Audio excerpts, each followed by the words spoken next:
My hands won't stop shaking as I stare at the computer screen. The security footage is paused on frame 4:37 p.m., and I can see her, my mother-in-law Greta, standing at the top of my staircase, looking around like she's checking if anyone's watching. She takes one step down, then another. Slow, careful, controlled. Then she reaches the bottom, glances at her phone, and does something I never thought I'd see another human being do. She positions herself just right, takes a breath, and throws her entire body backward onto my hardwood floor. The sound her body made when it hit still makes my stomach turn. But here's what makes me want to scream. 30 seconds later, she pulls out her phone and calls 911, crying that she fell down my dangerous stairs. The lawsuit letter sits next to my keyboard. $500,000. Her lawyer used words like gross negligence, and unsafe living conditions, and permanent injury. My own husband stood in our kitchen 3 days ago and told me we should just pay it. That his mother deserves it after what I put her through. What I put her through. I've watched this footage 12 times now, and each time I see something new. The way she made sure to mess up her hair before the paramedics arrived. How she practiced her limp twice before committing to it. The cold calculation in her eyes when she looked directly at where she thought no cameras could be. My marriage is over. I know that now. But that's not even the worst part. I drag the timeline back 2 days before the fall. My husband installed those cameras himself 3 months ago after we got broken into, and he thought he was so clever hiding them. He had no idea I added 4 more of my own after I started noticing things. Strange things. Money missing from my purse. My jewelry moved. Greta's comments about how much my house must be worth. I scroll through the footage from 2:15 p.m. on a Tuesday, the day I worked late at the hospital. There they are. My husband Brock and his mother, sitting at my kitchen table. I turn up the volume. "Mom, are you sure about this?" Brock's voice comes through tinny but clear. "It's a lot of money. What if she lawyers up?" Greta laughs. Actually laughs. "Honey, she won't have a choice. No cameras, no proof. It's her word against mine, and I'm the injured elderly woman. We'll have that settlement in 6 months, and you can pay off those gambling debts before she finds out. She trusts you. She's stupid that way." Hi viewers, kindly tell us where you're watching from and what time it is. Warm welcome to the family, enjoy the story. The room spins.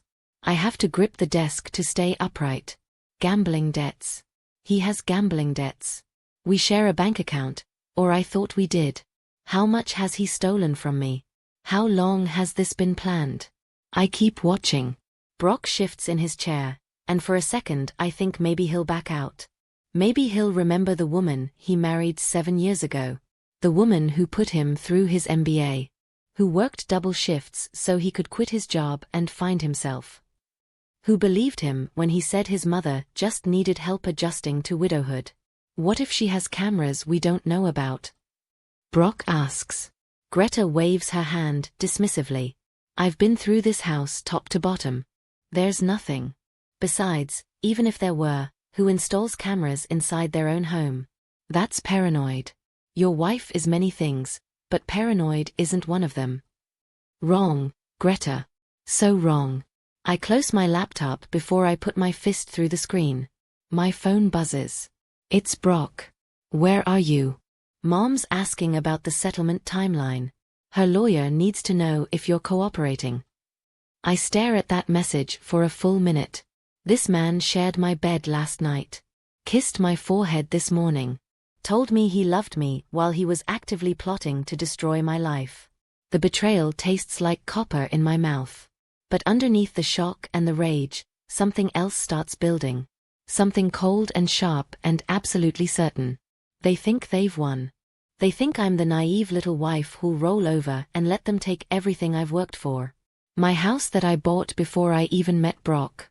My savings from 12 years of nursing. My reputation in this neighborhood. They want to paint me as negligent, careless, dangerous. They want me to lose everything while they walk away rich. I save the footage to 3 different drives. I text my brother, who's a lawyer in Chicago. Then I sit in the dark of my home office, listening to Brock move around downstairs, probably texting his mother about how well their plan is going. The camera in the kitchen captures him smiling at his phone. Actually smiling. I wonder if he ever loved me, or if I was always just the means to an end. A woman with a good job, no family nearby to ask questions, trusting enough to be easy prey. My phone buzzes again. Greta this time. Hi sweetheart. Just checking in. I'm in so much pain today. The doctor says I might need surgery. I hope you understand this isn't personal, I just need to make sure I'm taken care of. Family is everything, right? Family is everything. I read that line 3 times, and something breaks open inside my chest. Not my heart. That broke when I watched my husband conspire against me. This is something else. Something that sounds like my mother's voice from years ago, warning me that Brock was too smooth, too charming, too quick to let his mother insert herself into our relationship. Something that sounds like my own intuition that I ignored every single time Greta showed up unannounced, commented on my belongings, asked invasive questions about my finances. I should have listened. But I was so desperate to have a family after losing my parents that I let these people into my life, into my home, into my bank accounts. I made myself vulnerable because I thought that's what love required. Total trust. Complete openness.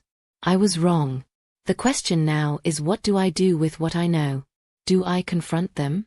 Do I go straight to the police? Do I let them think they're winning right up until the moment I destroy them?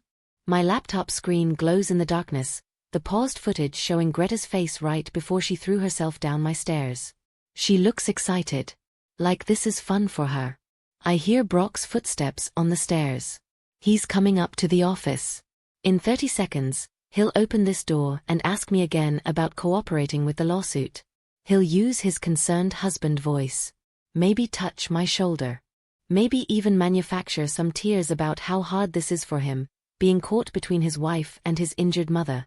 And I'll have to decide right now, in this moment, whether to show my hand or keep playing their game until I'm ready to strike. The doorknob turns. Hey babe, you've been up here for hours. He sets a cup down next to me, and I notice his hand is steady. No guilt. No shame. Nothing. I made it just how you like it. Extra cream, that vanilla syrup you love. He does this thing where he rubs my shoulders, and my skin crawls. 6 months ago, I would have leaned into this touch. Closed my eyes. Felt grateful that I married a man who brought me coffee and remembered the little things. Now I know what those hands were doing 2 days ago, counting the money they'd steal from me. Thanks. My voice comes out normal. I'm surprised by that. Inside, I'm screaming, but outside I'm just his tired wife who works too many shifts at County General. Just finishing up some paperwork. You know how it is. He kisses the top of my head, and I taste bile. This is the same man who promised me forever in front of 200 people. Who cried when we bought this house. Who held me through 3 miscarriages and swore we'd be okay without kids as long as we had each other. All lies. Every single moment. Listen, I know this thing with Mom is hard. He sits on the edge of my desk, blocking my view of the locked laptop. But her lawyer says if we cooperate, if we just acknowledge that the stairs were dangerous, this'll go away faster. Less painful for everyone. Less painful. I wonder if he practiced that line in the mirror. If Greta coached him on which words would make me fold. They don't know that I've spent 7 years studying people in the ER. Reading body language. Spotting liars. Knowing when someone's faking pain for drugs versus really suffering. Brock, your mom fell down my stairs and is suing me for $500,000. Nothing about this is less painful. I take a sip of the coffee. It tastes like betrayal, but I drink it anyway because that's what the old me would do. The me from last week who still believed her marriage was solid. I need time to process. He stands up, and for a second something flickers across his face. Annoyance maybe. Or impatience. It's gone before I can be sure, replaced by that understanding husband expression. Of course. Take all the time you need. I'm here for you. We'll get through this together. Together. That word used to mean something. Now it just means I'm the target and he's the bullet. He leaves, closing the door softly behind him, and I count to 60 before opening my laptop again. The footage is still there. Still real. Still proof that my entire life for the past 7 years has been a performance I was too blind to see through. I scroll back further. 6 months ago. The week after we got broken into. I'm at work, pulling a double shift in the ER because we were understaffed. On the screen, Greta lets herself into my house with the spare key I gave her for emergencies. She's alone. She walks through each room slowly, opening drawers, checking closets, lifting picture frames. She's in my bedroom for 40 minutes. My jewelry box sits open on the dresser.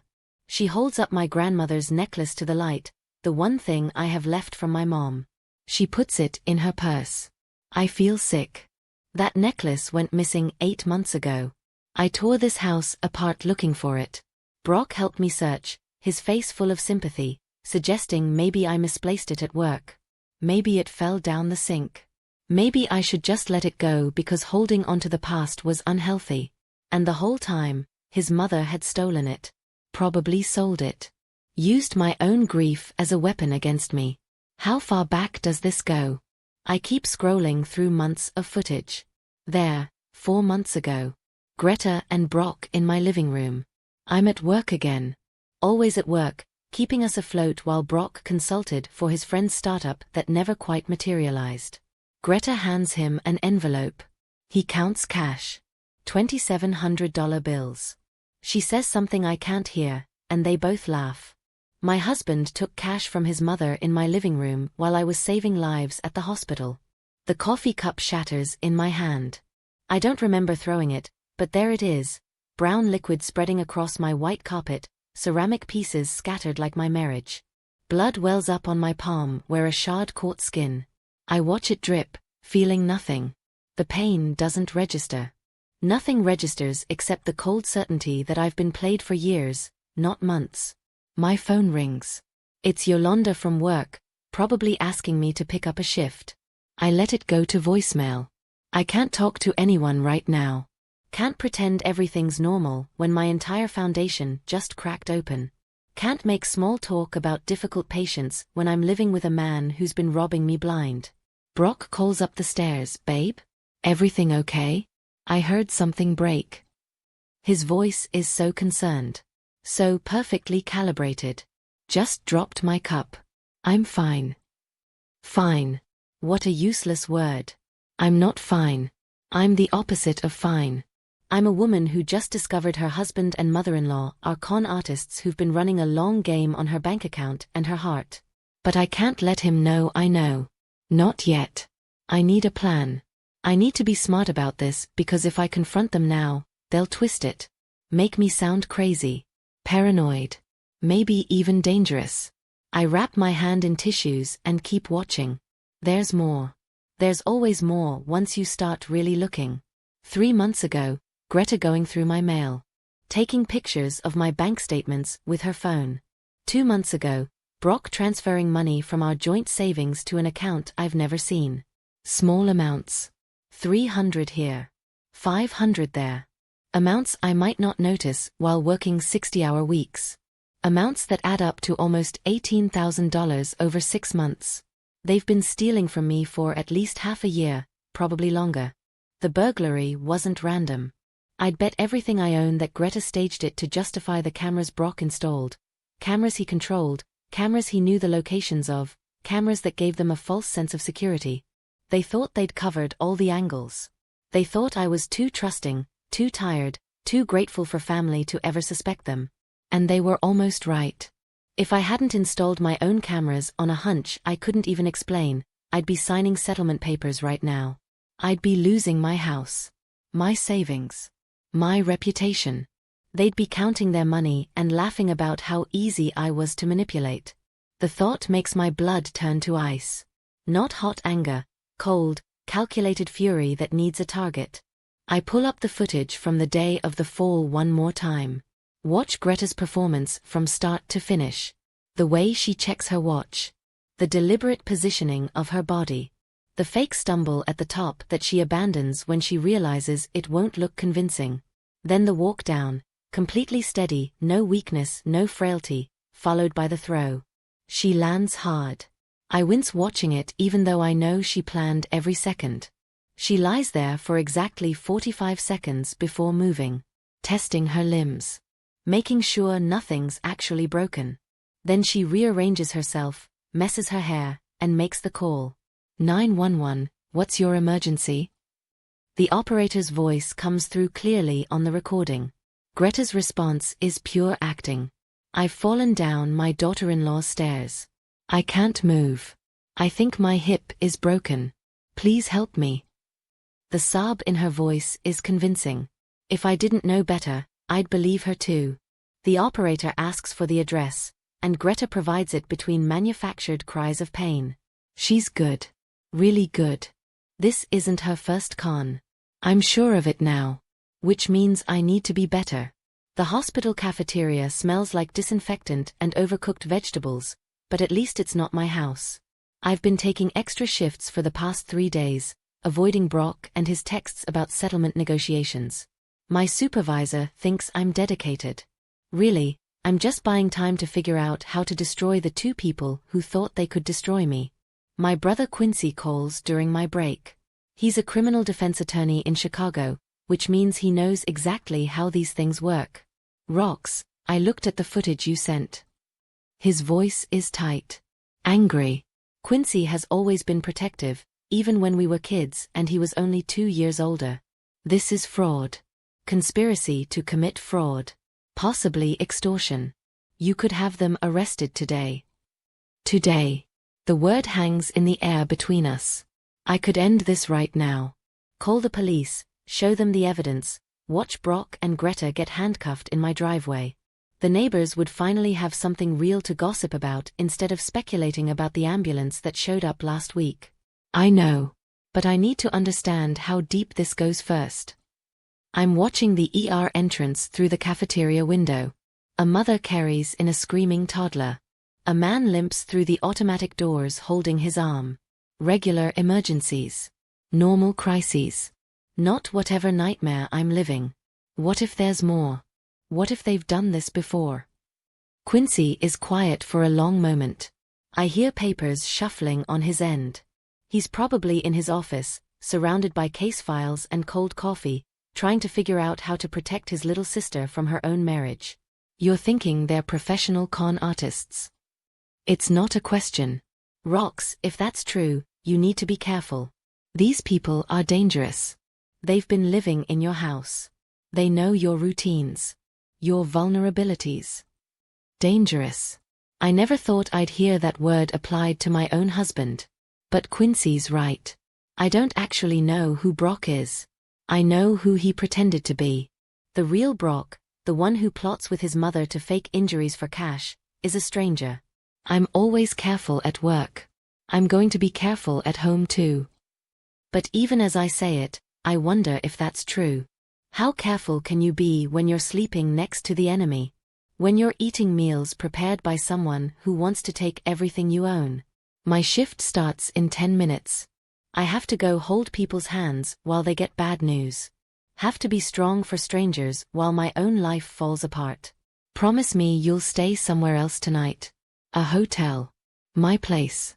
Anywhere but that house. Quincy's voice cracks a little, and I realize how scared he is. Not for himself, for me. Please, Rox. Just until we figure this out. I want to say yes.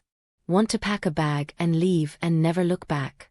But if I do that, Brock will know something's wrong. He'll ask questions. Maybe go through my computer. Maybe find the footage I've saved. Maybe destroy evidence or run before I can make them pay for what they've done. I can't. Not yet. If I change my routine, he'll suspect something. A nurse walks by, and I lower my voice. I've been playing the shocked, confused wife for 3 days. I need to keep playing it until I'm ready. Until I'm ready. But when will that be? When I've traced every dollar they've stolen. When I've found proof they've done this to other people. When I've built a case so airtight they'll spend years in prison. Part of me wants that. Wants to watch them suffer the way they planned to make me suffer. You sound different.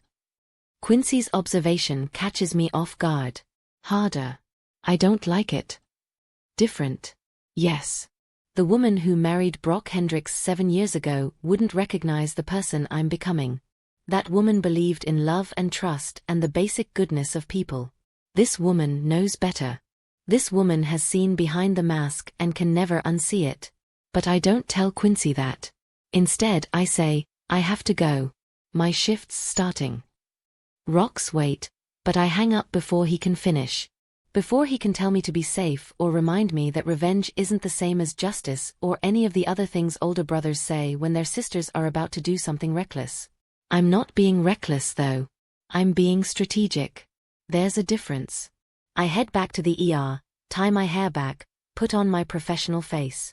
For the next 12 hours, I'll be Nurse Roxanne Dalton, competent and calm and exactly who people need in their worst moments. And then I'll go home to my husband and pretend I still love him. The shift is brutal. 3 car accidents, 1 heart attack, 2 overdoses, and a kid who swallowed his sister's hair clip. I'm running on coffee and adrenaline by the time I clock out at 3 a.m.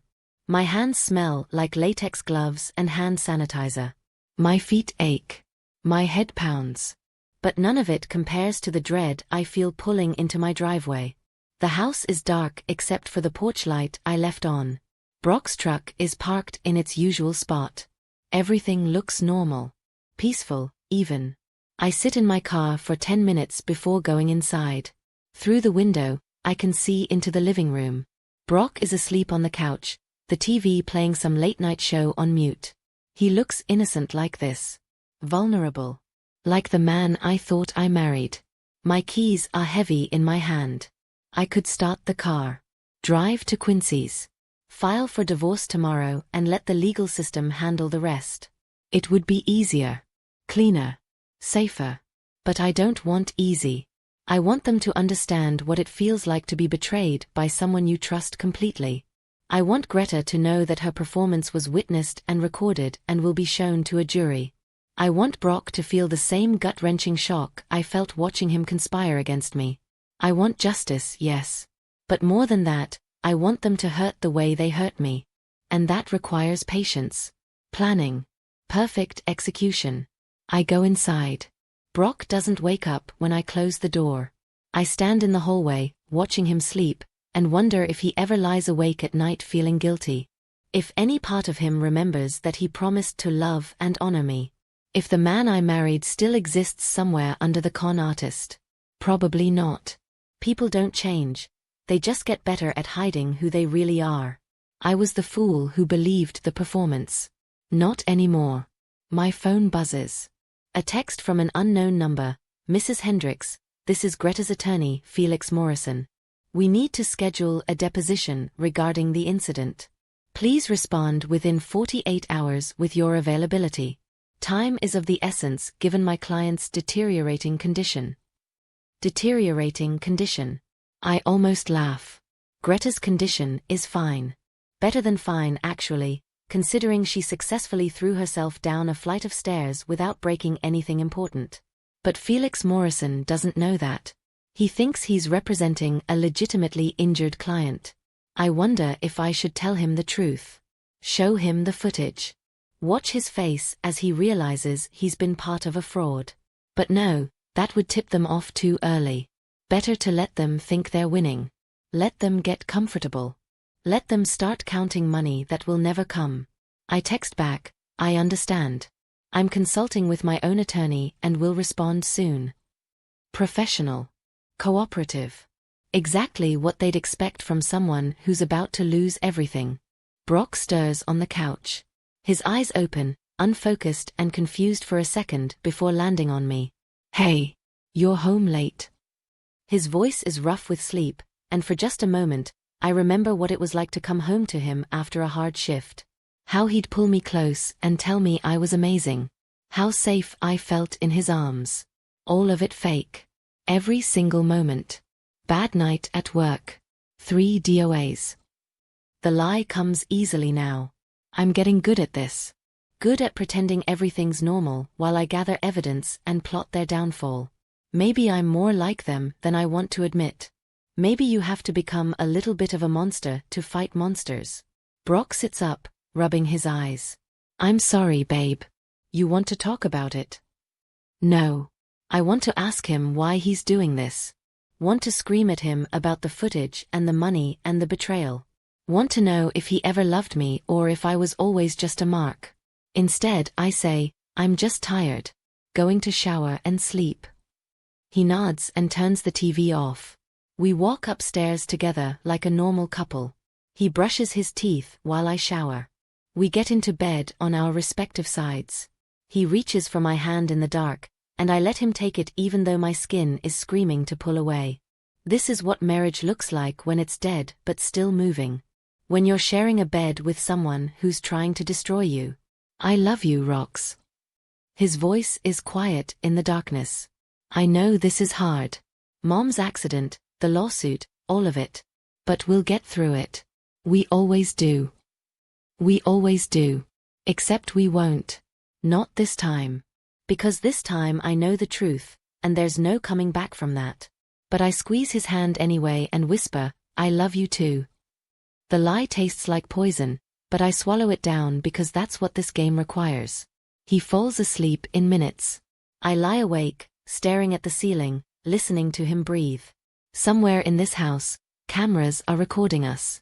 Recording this moment where I'm pretending to be his loving wife while planning how to take everything from him. It's funny in a horrible way. We're both playing roles now.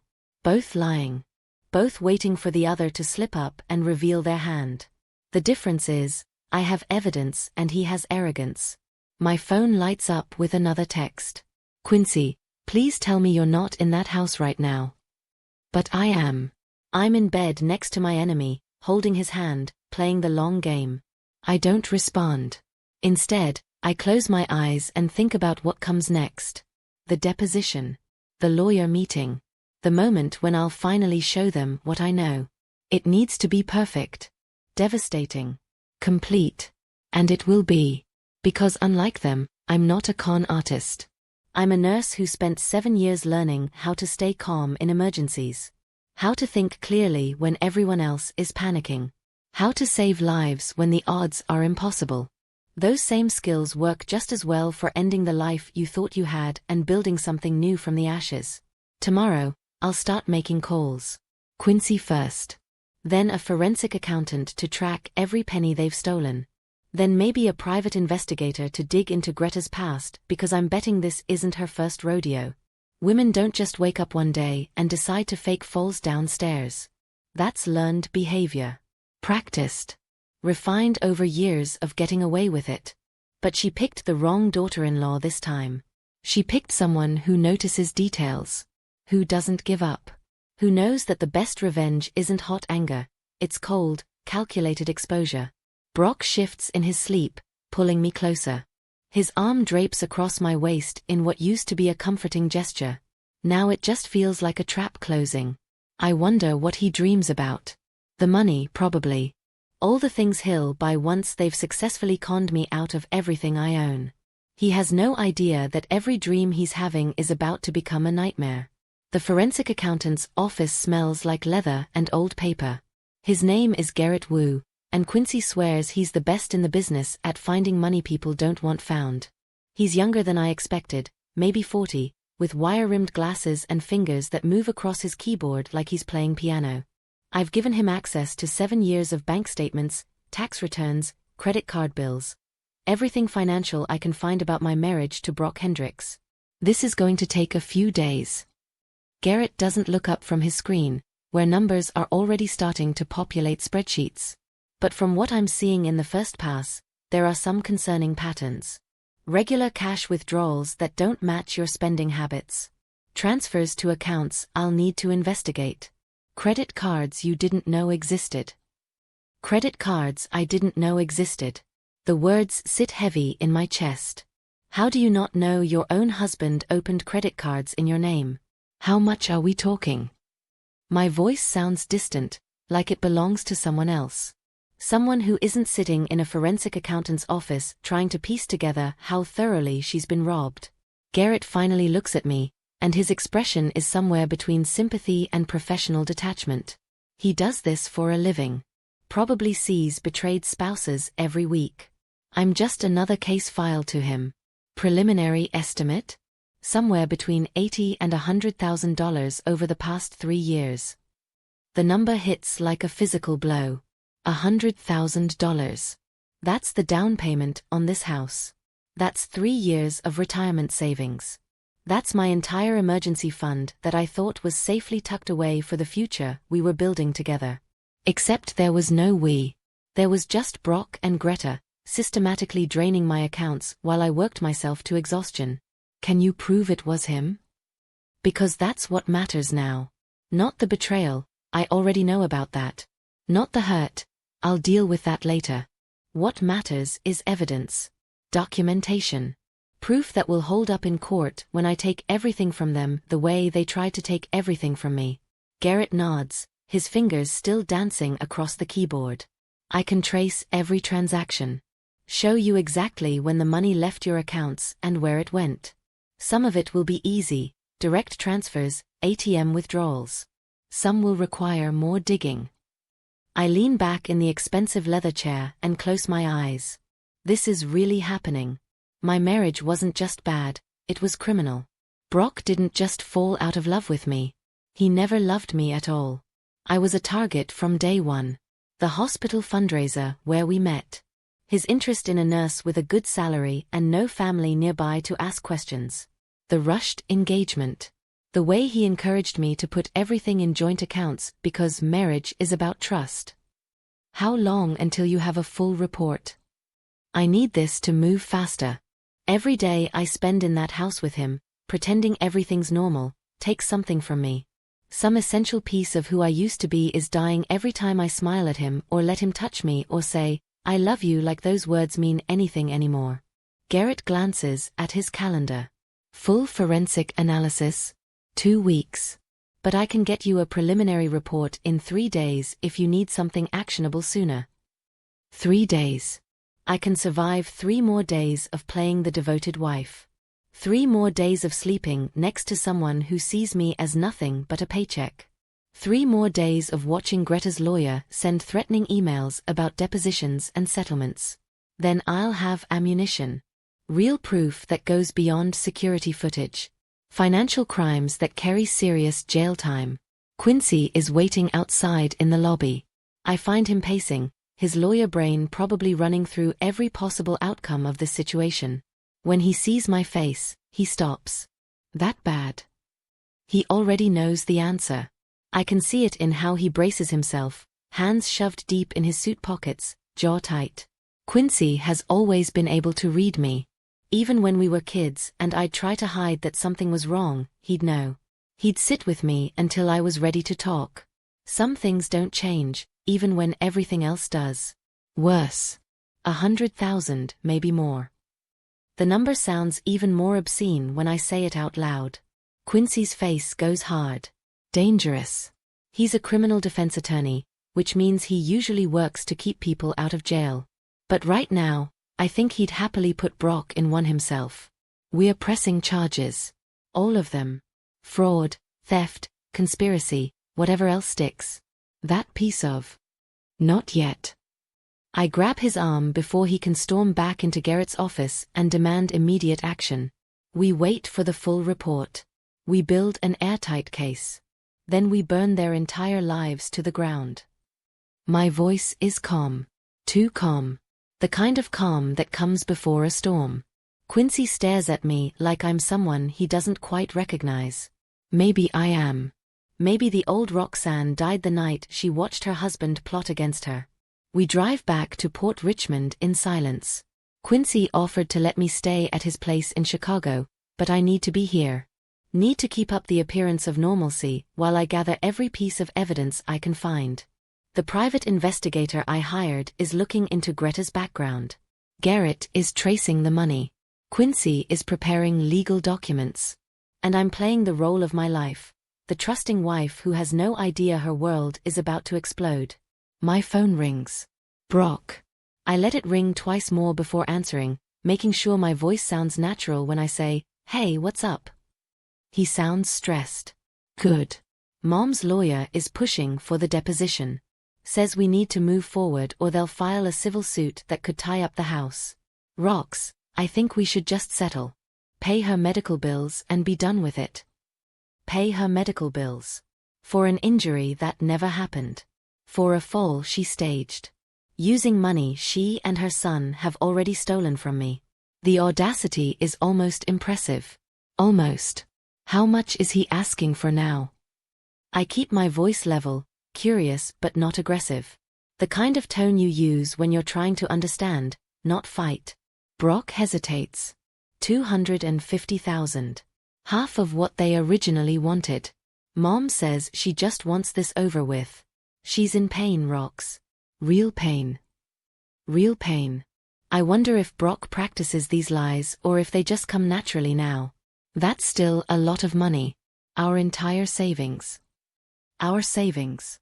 What's left of it after they've been skimming for years? I hear him sigh on the other end, and I can picture him rubbing his forehead the way he does when he's trying to seem overwhelmed. I know. But what choice do we have? If this goes to trial, legal fees alone could cost that much. Let me think about it. That's what he wants to hear. That I'm considering it. That I'm close to breaking. I need to talk to my own lawyer first. There's a pause. Too long. He doesn't want me talking to lawyers. Doesn't want anyone looking too closely at the situation because the whole house of cards could collapse. But he can't say that, so instead he says, of course. Whatever you need. I just want this over with so we can move on with our lives. Move on with our lives. With my money in their pockets and me none the wiser. That was the plan. Still is the plan, as far as they know. I hang up and stare out the window as Quincy navigates city traffic. Rain has started falling, turning everything gray and blurred. Appropriate weather for the mood I'm in. You okay? Quincy's question is gentle. Too gentle. It makes my eyes burn with tears I refuse to let fall. I don't know what okay means anymore. It's the truest thing I've said all week. I keep thinking about all the moments I missed.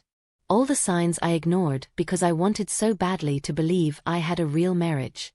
A real family. Quincy reaches over and squeezes my hand. This isn't your fault. They're predators. Professionals. You couldn't have known. But I should have known. I'm trained to spot when patients are lying about pain. When they're drug-seeking or faking symptoms. How did I miss it in my own house? The answer is simple and humiliating. I didn't want to see it. I wanted to believe that someone could love me after my parents died. That I could build a new family to replace the one I lost. I was so desperate for belonging that I ignored every red flag Greta waved in my face. The way she'd comment on my jewelry. Ask about my salary. Make jokes about how nurses make good money. The way Brock would get defensive when I asked about his job searches. How he'd change the subject whenever I brought up our financial goals. The way money would go missing from my purse, and he'd suggest I miscounted or spent it and forgot. Little things.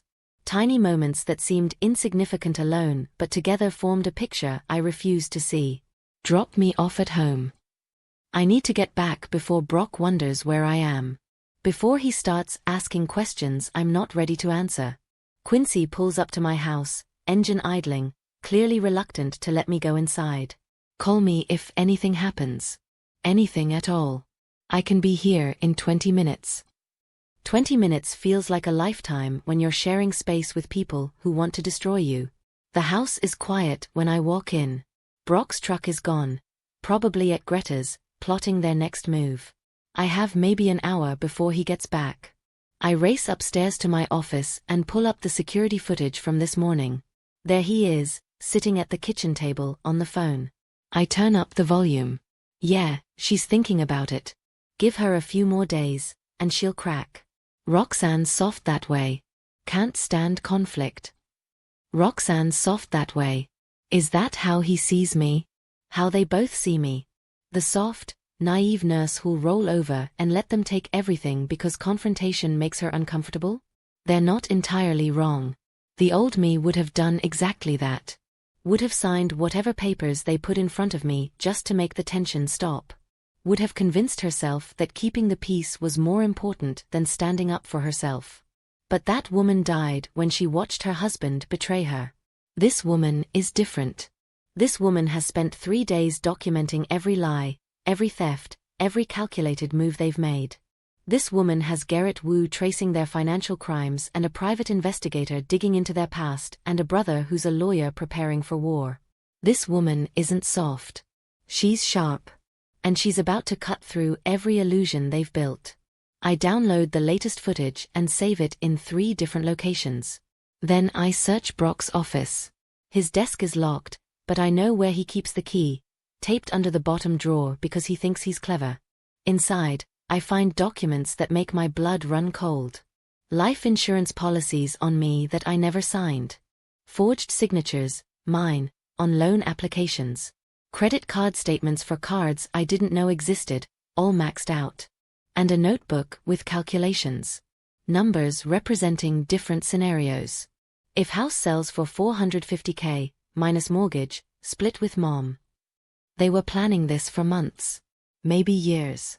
The front door opens downstairs. Brock is home early. I shove everything back into the desk, lock it, replace the key, and I'm in the hallway when he calls up, "Rox? You home?" My heart is hammering, but my voice is steady when I answer, "Yeah, just got back from Quincy's." He says hi. I walk downstairs like nothing's wrong. Like I didn't just find evidence that my husband has been planning my financial destruction for longer than I thought possible. He's in the kitchen making dinner. Pasta, my favorite. The gesture would be sweet if it wasn't so transparently manipulative. Thought we could have a nice night. He stirs the sauce, not looking at me. Talk about everything. Make a decision about mom's settlement. A nice night. While I'm standing here, knowing he's forged my signature on legal documents. Knowing he's taken out life insurance policies on me. Knowing that in his notebook, I'm not a person. I'm a number in an equation. That sounds good. I set the table. We eat together. We talk about nothing. His day, my shift, the weather. We're both performing now. Both pretending. The difference is, he thinks his performance is working. He thinks I'm one conversation away from handing over everything I own. He has no idea that every word he speaks is being recorded by cameras he doesn't know exist. That every lie he tells is being documented for the lawyers and police officers who will soon be very interested in Brock and Greta Hendricks. After dinner, he pulls me close. Kisses me like he means it. Whispers that he loves me. And I kiss him back because that's what this role requires. But inside, I'm counting down the days until I can stop pretending. Until I can watch his face when he realizes that the soft, naive wife was paying attention all along. That she saw everything. Recorded everything. And she's coming for them both with the kind of cold precision that only someone truly betrayed can summon. 3 more days until Garrett's report. 3 more days of playing this part. 3 more days until I can finally make them pay for underestimating me. I can survive 3 days. I've survived worse. I've survived losing my parents. Surviving 3 miscarriages. Surviving 60-hour work weeks in an understaffed ER. I can survive 3 more days of sleeping next to my enemy.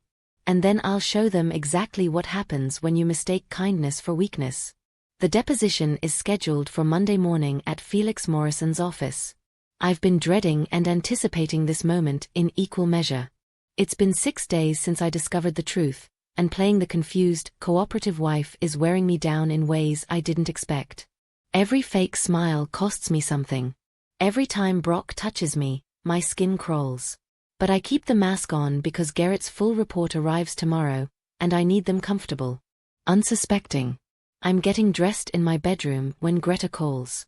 I let it ring 4 times before answering, just like a person who's busy would do. Hi, Greta. I keep my voice neutral. Not warm, not cold. The voice of someone who's still processing everything. She launches into her act immediately. Oh, Roxanne, honey, I'm so nervous about Monday. Having to relive that fall, describe the pain I'm still in. Her voice wavers dramatically. I hope you understand this isn't personal. I just need to protect myself. Protect herself. From stairs she walked down perfectly fine before throwing herself on the floor. I understand.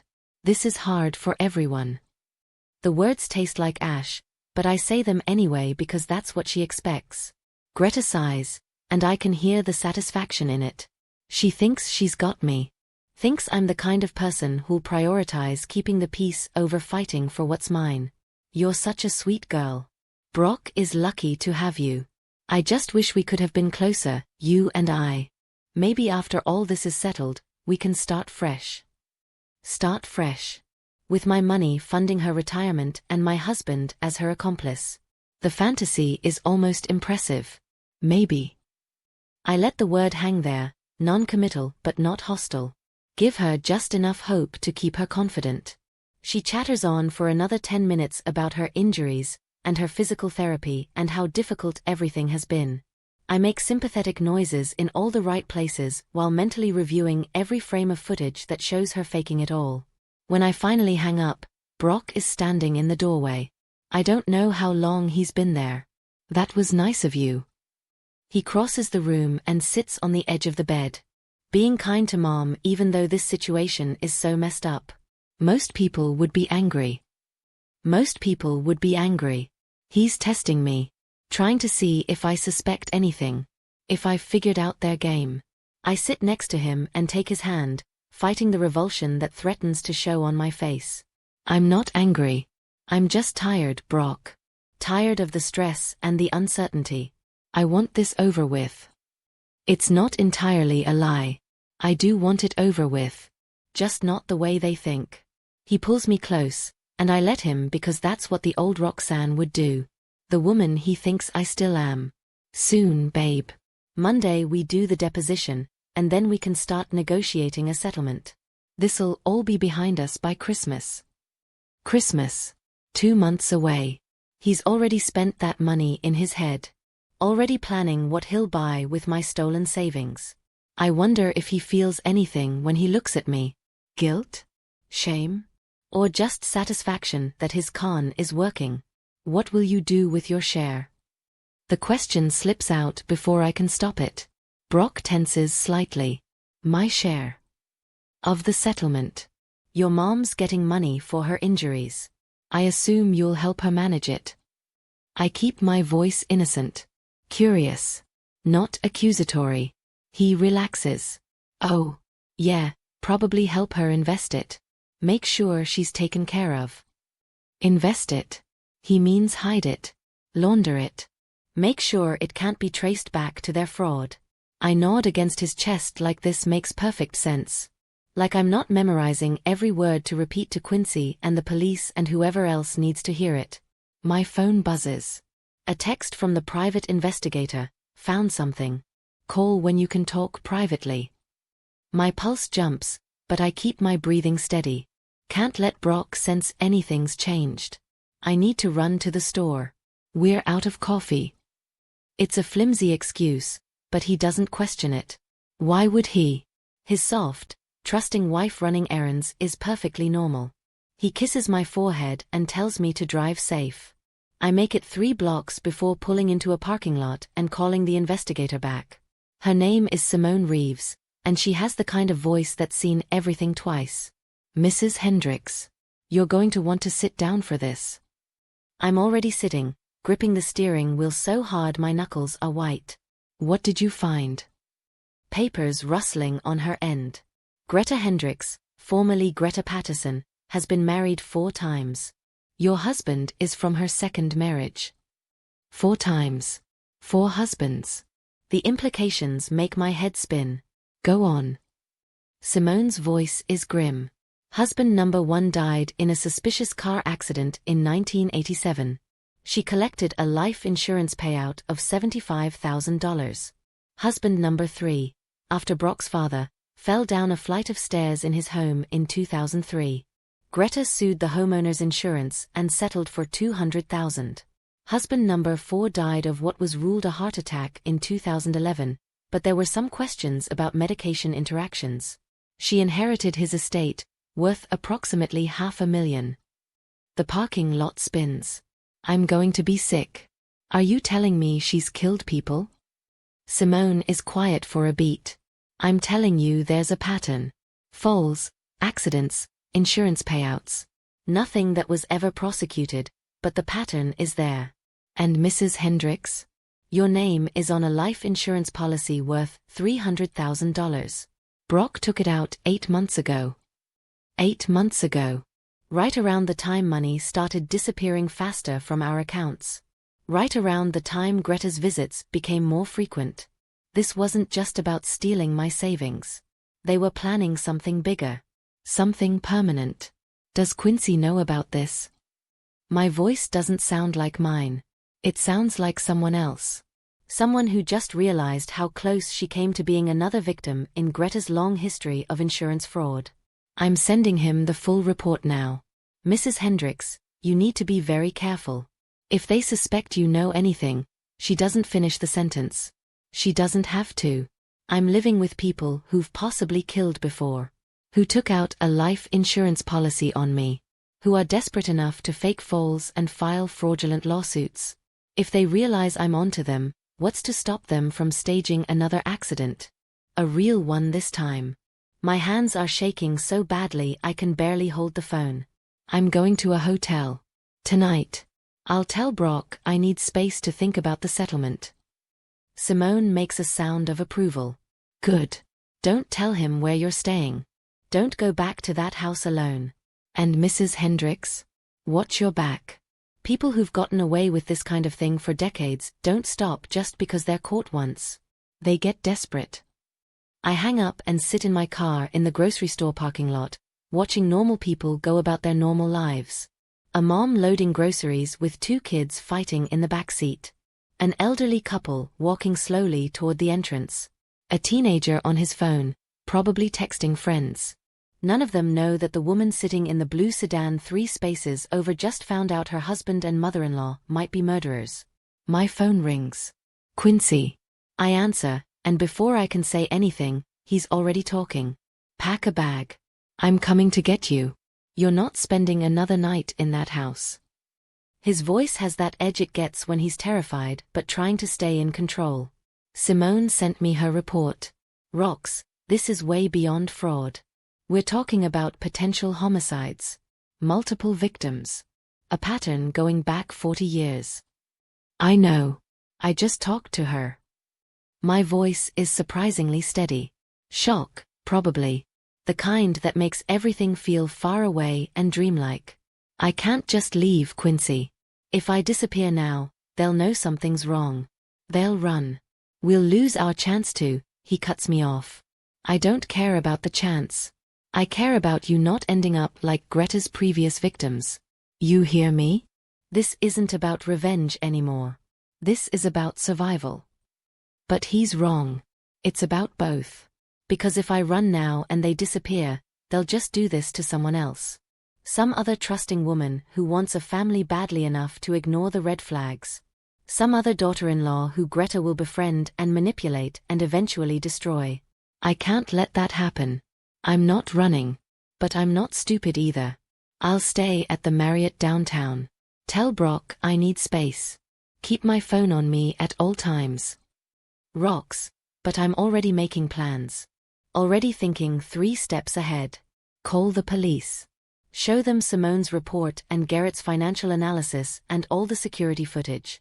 Get arrest warrants. Do it quietly so they don't spook. Then we move. Quincy is silent for a long moment. When he speaks again, his voice is resigned. You're not going to let this go, are you? Even knowing what they might be capable of. Would you? If someone tried to destroy everything you'd worked for?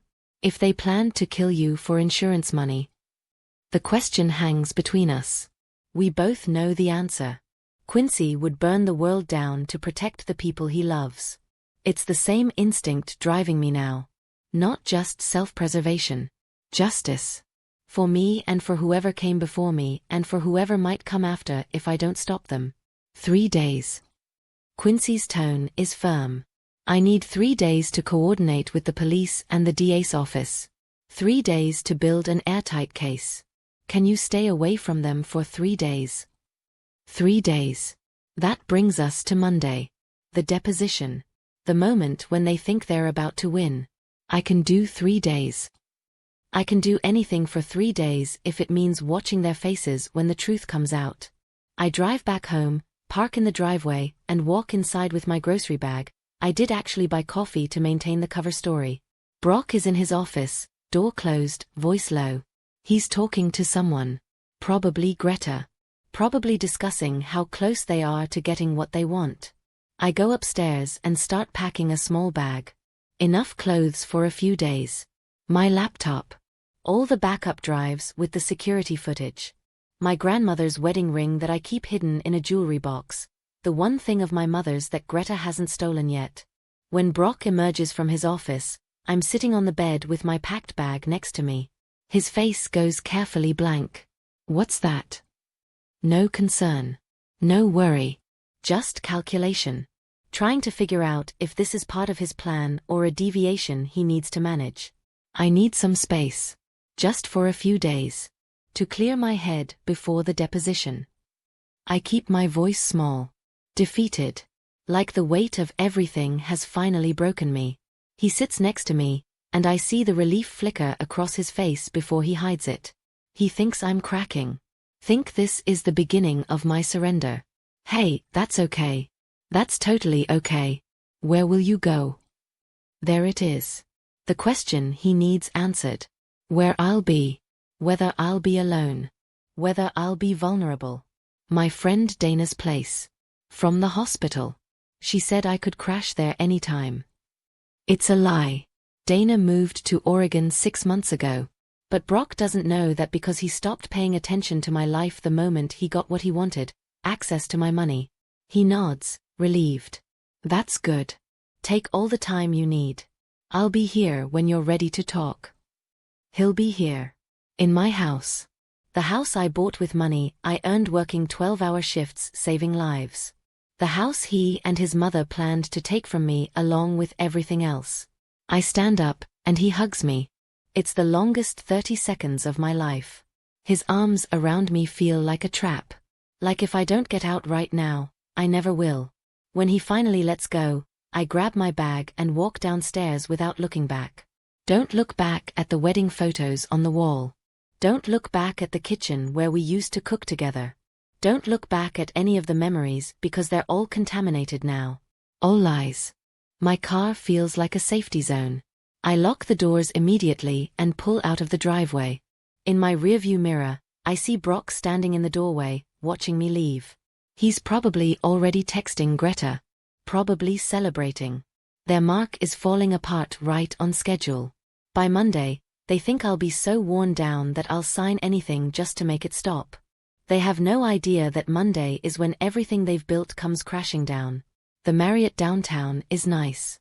Corporate and anonymous and exactly what I need.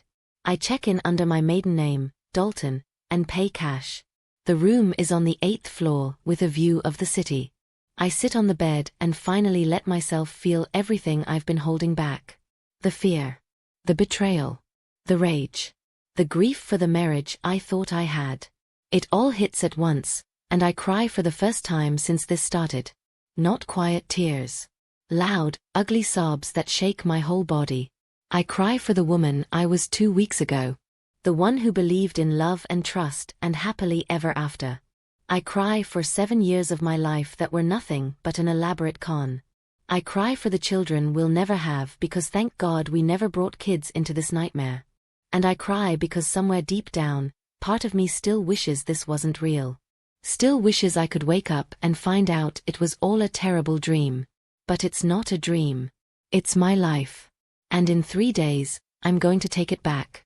My phone buzzes with texts from Brock. Miss you already. Love you. Let me know you got to Dana safe. Each message is a performance. Each one makes me angrier. I don't respond. Let him wonder. Let him worry just a little bit that maybe his soft, trusting wife isn't as predictable as he thought. Quincy calls at 10 p.m. I met with Detective Sarah Vance this afternoon. Showed her everything, the footage, Simone's report on Greta's history, the preliminary financials from Garrett. She's bringing it to the DA tomorrow morning. His voice is tight with controlled fury. They're going to arrest them, Rox. Both of them. Multiple charges. Fraud, conspiracy, theft, forgery. And they're reopening investigations into Greta's previous husband's deaths.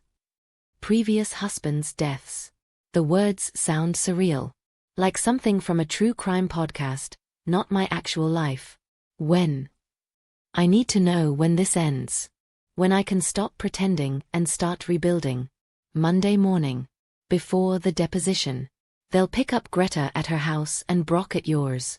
Coordinated arrests so neither one can warn the other. Monday morning.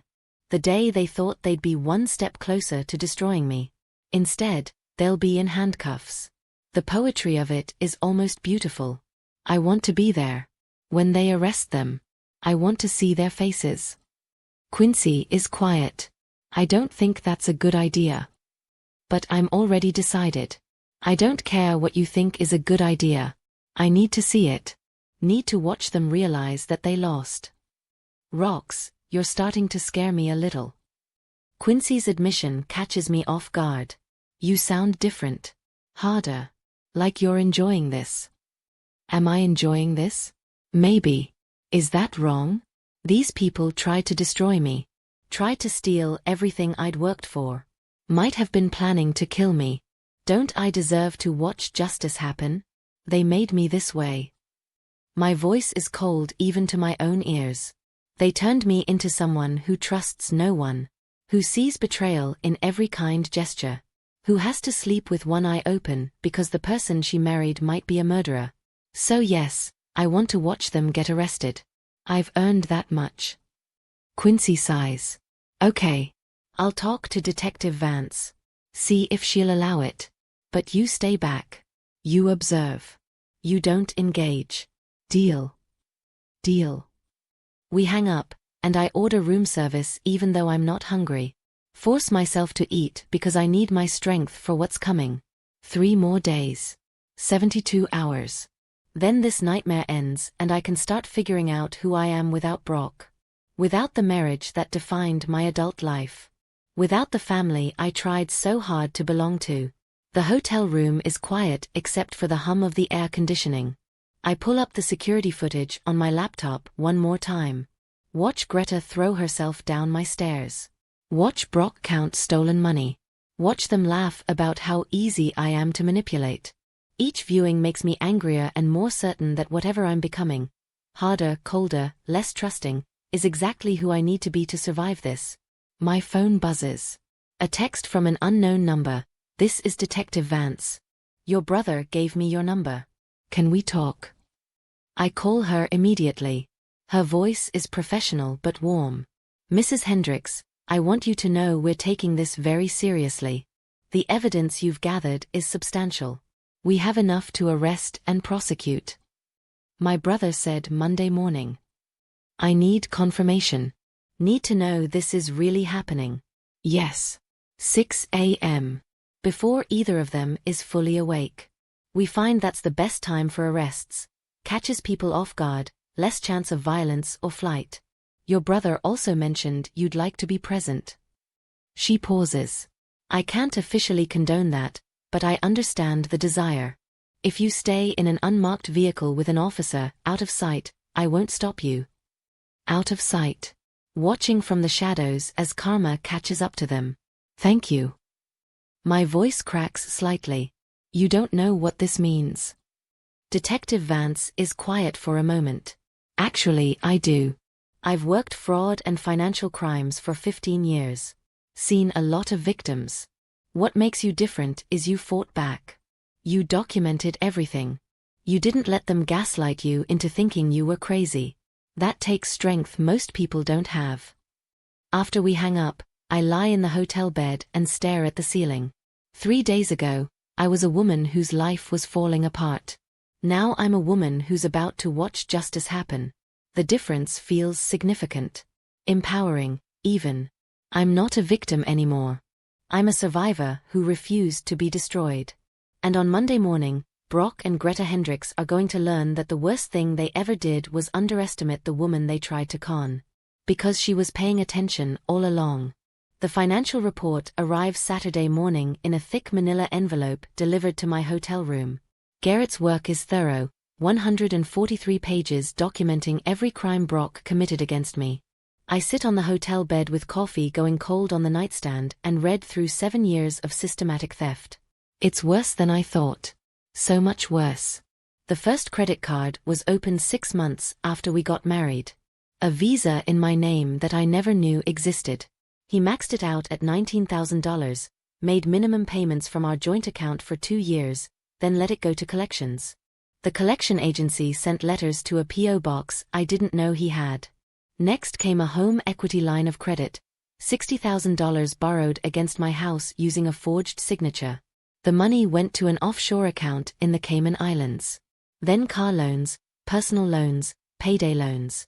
Each one using my social security number and my income to qualify. My credit score is destroyed. Completely ruined. I didn't know because I never checked. Why would I? I trusted my husband to handle our finances while I worked 70-hour weeks keeping people alive. The irony burns. I spent 7 years saving lives while my own life was being systematically dismantled. Garrett's report estimates total damages at $217,000. Not counting the emotional damage. Not counting the years of my life I'll never get back. There's a section titled Co-Conspirator Financial Activity that details Greta's involvement. She was receiving monthly deposits from Brock ranging from $2,000 to $5,000. The money I earned buying groceries for her, paying her utility bills when she claimed to be short, covering her emergency dental work.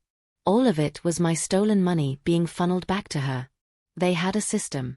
A well-oiled machine designed to bleed me dry while keeping me too exhausted to notice. I'm reading about the life insurance policy when my hands start shaking. $300,000. Brock is listed as sole beneficiary. The application is dated March 15, 8 months ago. Right after I told him I was thinking about cutting back my hours at the hospital.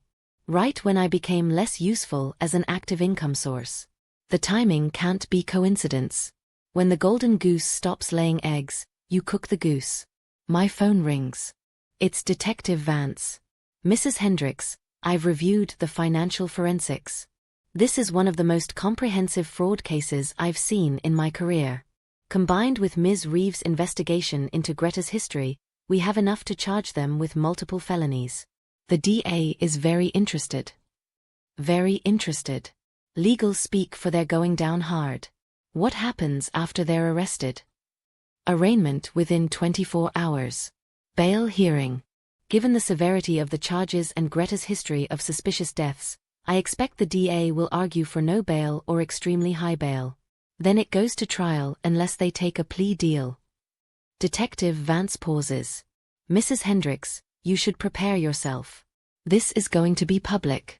The media will likely pick up on it. Insurance fraud, possible homicides, it's the kind of story that gets attention. Your name will be out there. I hadn't thought about that. About standing in a courtroom while lawyers dissect my marriage. About reporters asking how I didn't know my husband was stealing from me. About becoming the woman who was too stupid to see she was being conned. The shame of it sits heavy in my chest. But then I think about the alternative, staying silent while they move on to their next victim. I don't care about the media. I care about them facing consequences. After we hang up, I order more coffee from room service and keep reading. There's a timeline Garrett created showing the escalation. Small thefts in the beginning, a few $100s here and there. Then bigger amounts as Brock got bolder. The offshore account was opened 3 years ago. That's when this stopped being opportunistic and became organized. That's when Greta got more involved, helping him hide the money where I couldn't find it. A knock on my door makes me jump. I check the peephole. It's just room service with my coffee. But my heart is racing, and I realize how on edge I am. How hypervigilant. This is what they've done to me. Turned me into someone who's afraid of a knock on the door. Someone who checks her rearview mirror constantly. Someone who can't trust anyone because the people closest to her were predators. I spend the rest of Saturday reviewing everything one more time. The security footage. The financial documents. Simone's report on Greta's past. I need to know it all by heart. Need to be prepared for whatever comes next. Because Monday is just the beginning. After the arrests come depositions, hearings, possibly a trial. Months of reliving this betrayal in front of strangers. Months of being cross-examined by defense lawyers who'll try to make me look negligent or complicit. Sunday morning, Quincy drives down from Chicago. We meet for breakfast at a diner 3 blocks from the hotel. He looks exhausted. I've been up all night going through the legal strategy with the DA. They want you to testify before the grand jury. Give a victim impact statement. Are you ready for that? Am I ready? I don't know what ready means anymore. Ready to stand in front of people and admit my husband stole from me? Ready to explain how I missed all the signs? Ready to have my judgment questioned by everyone who hears this story? I'll do whatever it takes. That's the only answer I have. Quincy reaches across the table and takes my hand. His eyes are worried. I'm proud of you. But I'm also worried. You're not sleeping, are you? I shake my head. Sleep means being vulnerable. Means closing my eyes and letting my guard down. I can't afford that right now. I'll sleep when they're in jail. We spend the rest of Sunday going over what to expect tomorrow. Quincy explains the arrest procedure, the booking process, what happens in the first 48 hours. It all sounds surreal. Like something from a TV show, not my actual life. But this is my life now. The woman who married for love and ended up as evidence in a criminal case. Quincy drops me back at the hotel around 6 p.m. Get some rest. Tomorrow's going to be intense. But I don't rest. I pace the hotel room, checking my phone every few minutes even though there's nothing to check. I review the security footage again. Watch Greta practice her fall. Watch Brock count money. Watch them destroy me while thinking they were being clever. At 11 p.m., I finally force myself to lie down. Set my alarm for 4:30 a.m. Close my eyes and try not to think about what tomorrow brings. Sleep doesn't come. I lie in the dark, listening to the sounds of the hotel. Footsteps in the hallway. Doors closing. The elevator dinging. My mind won't shut off. It keeps running through scenarios. What if something goes wrong? What if they run? What if the charges don't stick? What if I have to face them in court and they lie their way out of it? The what-ifs pile up until I'm drowning in them. At 3 a.m., I give up on sleep and get in the shower. Let the hot water beat down on me until the hotel's supply runs lukewarm. Get dressed in jeans and a sweater, clothes that feel like armor. Pull my hair back. No makeup. I don't want to look put together. Don't want to perform femininity for people who are about to see my life torn apart. I just want to be present. To witness. To see justice happen with my own eyes. My phone buzzes at 4:45 a.m. Detective Vance, Officer Martinez will pick you up at 5:15. Black sedan. He'll be in plain clothes. 15 minutes to get downstairs. I grab my jacket and my phone and the room key. Leave everything else, the reports, the laptop, the evidence. It's all been turned over to the police now. It's out of my hands. That should feel like relief, but mostly it feels like standing on the edge of a cliff, waiting to either fly or fall. Officer Martinez is young, maybe 30, with kind eyes that have seen too much. Mrs. Hendricks? I'm Carlos Martinez. I'll be driving you to the arrest locations this morning. His voice is gentle, like he's talking to someone fragile. Maybe I am fragile. Maybe I'm one wrong word away from shattering. We drive through empty streets. Port Richmond at 5:30 a.m. is quiet. A few delivery trucks. Early morning joggers. People living normal lives while I'm on my way to watch my husband get arrested. We'll observe Greta Hendricks' arrest first, Officer Martinez explains. She lives alone, so it should be straightforward. Then we'll proceed to your residence for Brock Hendricks' arrest. Detective Vance wants you to stay in the vehicle at all times. For your safety and for the integrity of the arrests. For my safety. Because even now, even with police present, they're worried about what Brock or Greta might do if they see me. If they realize I'm the one who turned them in. We park half a block from Greta's house. It's a small ranch style, paid for with insurance money from husband number 3's suspicious fall. The irony isn't lost on me. 3 police cars are already in position. I watch as 6 officers approach the door. Detective Vance knocks. Once. Twice. A light comes on inside. The door opens. Greta stands there in a bathrobe, her hair a mess, looking confused and old. For a second, I almost feel sorry for her. Then I remember the footage of her throwing herself down my stairs. Remember her stealing my grandmother's necklace. Remember the 3 dead husbands and the insurance payouts and the lifetime of cons. Greta Hendricks, you're under arrest for conspiracy to commit fraud, insurance fraud, and theft. Detective Vance's voice carries in the quiet morning air. Greta's face transforms.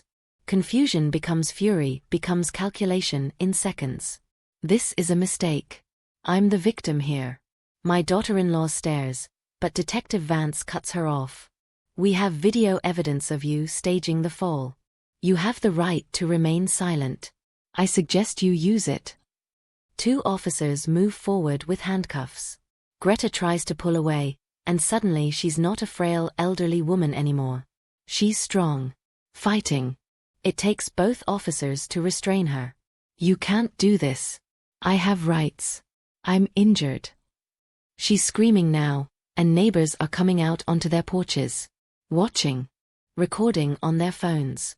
Tomorrow this'll be all over local social media. The woman who faked a fall getting arrested. I watch them lead her to the police car, still screaming about her rights and her injuries and how this is all a misunderstanding. She doesn't look injured now. She looks exactly like what she is, a con artist who finally got caught. Officer Martinez glances at me in the rearview mirror.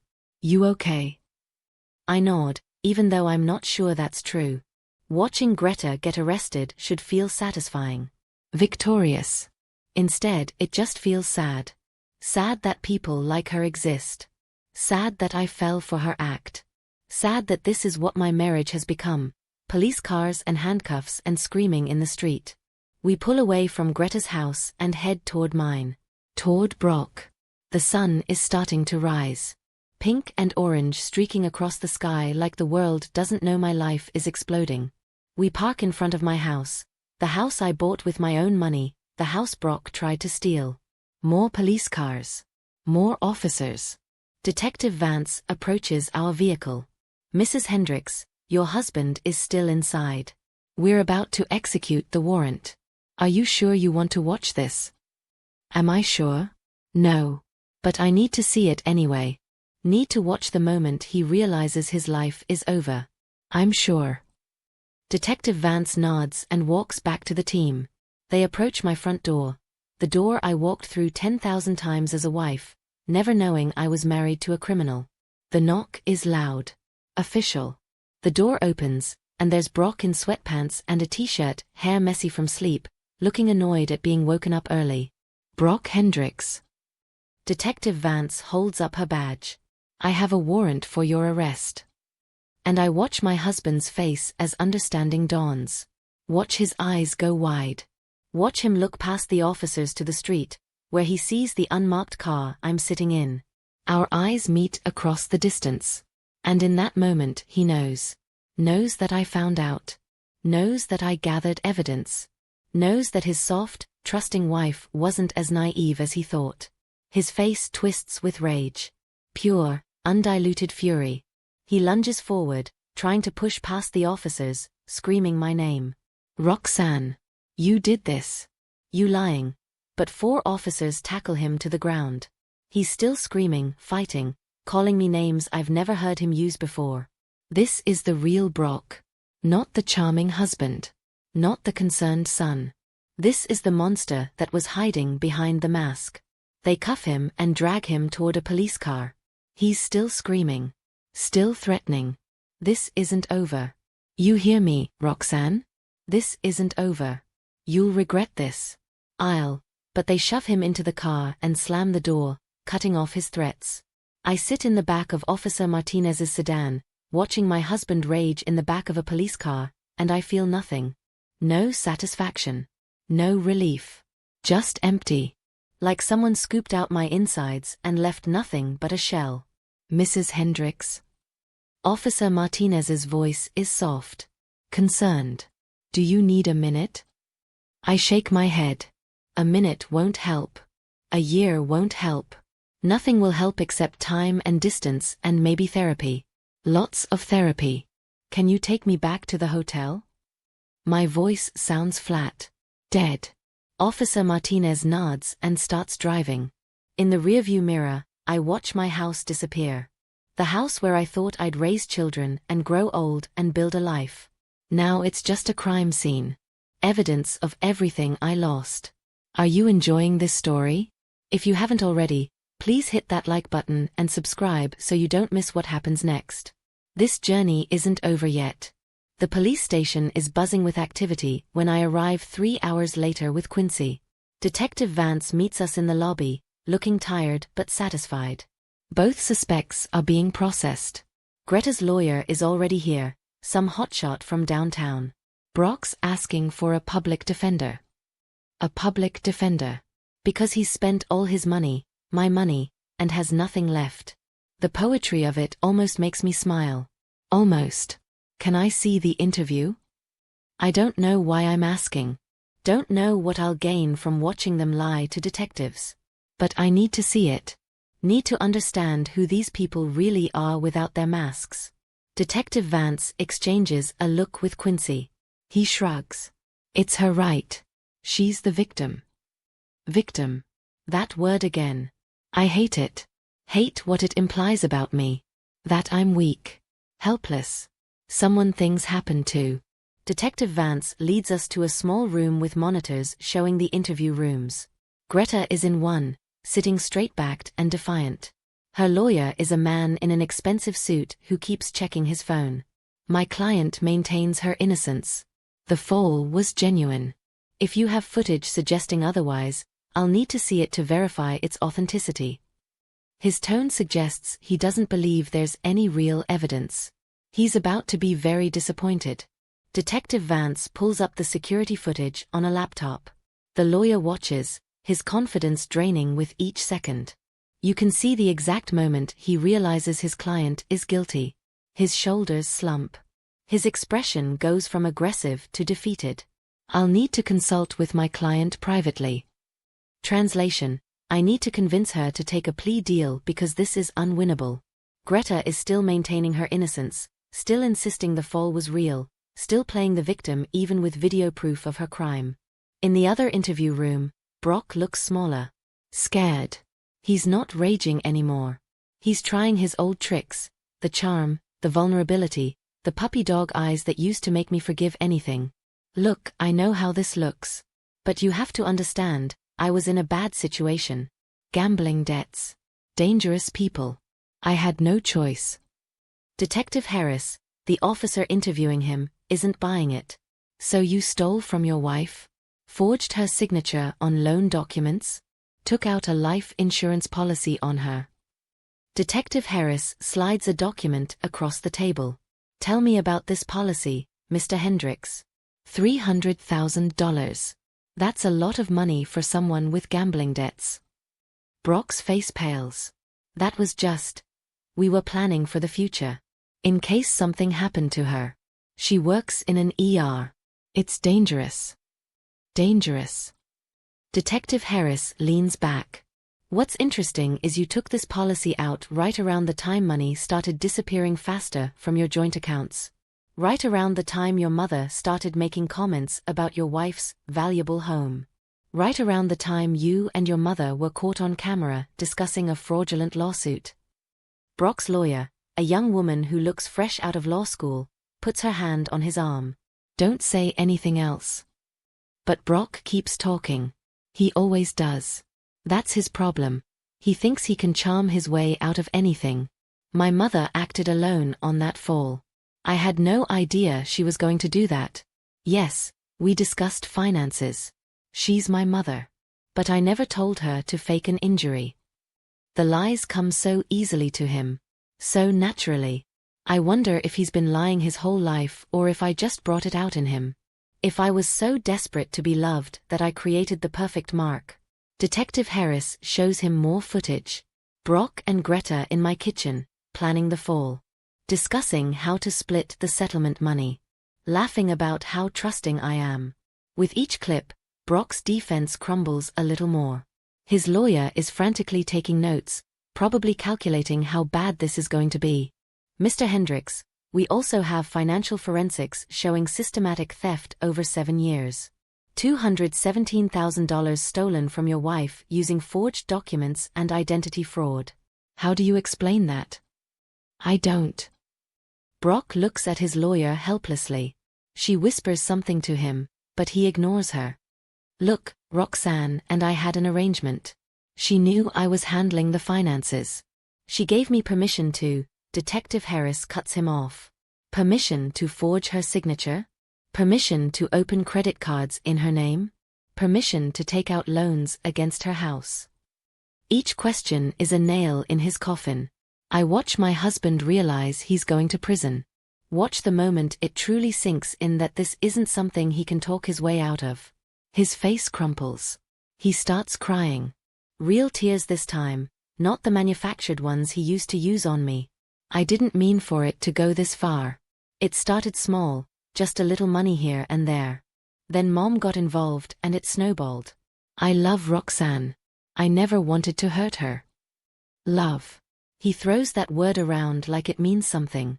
Like you can love someone while you're systematically destroying their life. I feel Quincy's hand on my shoulder. You okay? I nod, even though I'm not. Watching Brock cry should make me feel something. Pity. Anger. Satisfaction. Instead, I just feel tired. So incredibly tired of all of this. Detective Vance turns off the monitors. We have enough for multiple felony charges. The DA is recommending no bail for both of them given the flight risk and the pattern of behavior. Arraignment is tomorrow at 2 p.m. You don't have to be there, but you're welcome to attend. Tomorrow. Less than 24 hours until this becomes public record. Until my name is in court documents and news articles. Until everyone knows that I was the woman stupid enough to marry a con artist. Quincy drives me back to the hotel. Neither of us speaks for the first 10 minutes. Finally, he breaks the silence. You did the right thing. Did I? It doesn't feel right. It feels like I took a sledgehammer to my own life. Like I destroyed everything I built just to make sure they didn't get away with it. They would have done this to someone else. If I hadn't stopped them. I know. But that doesn't make it easier.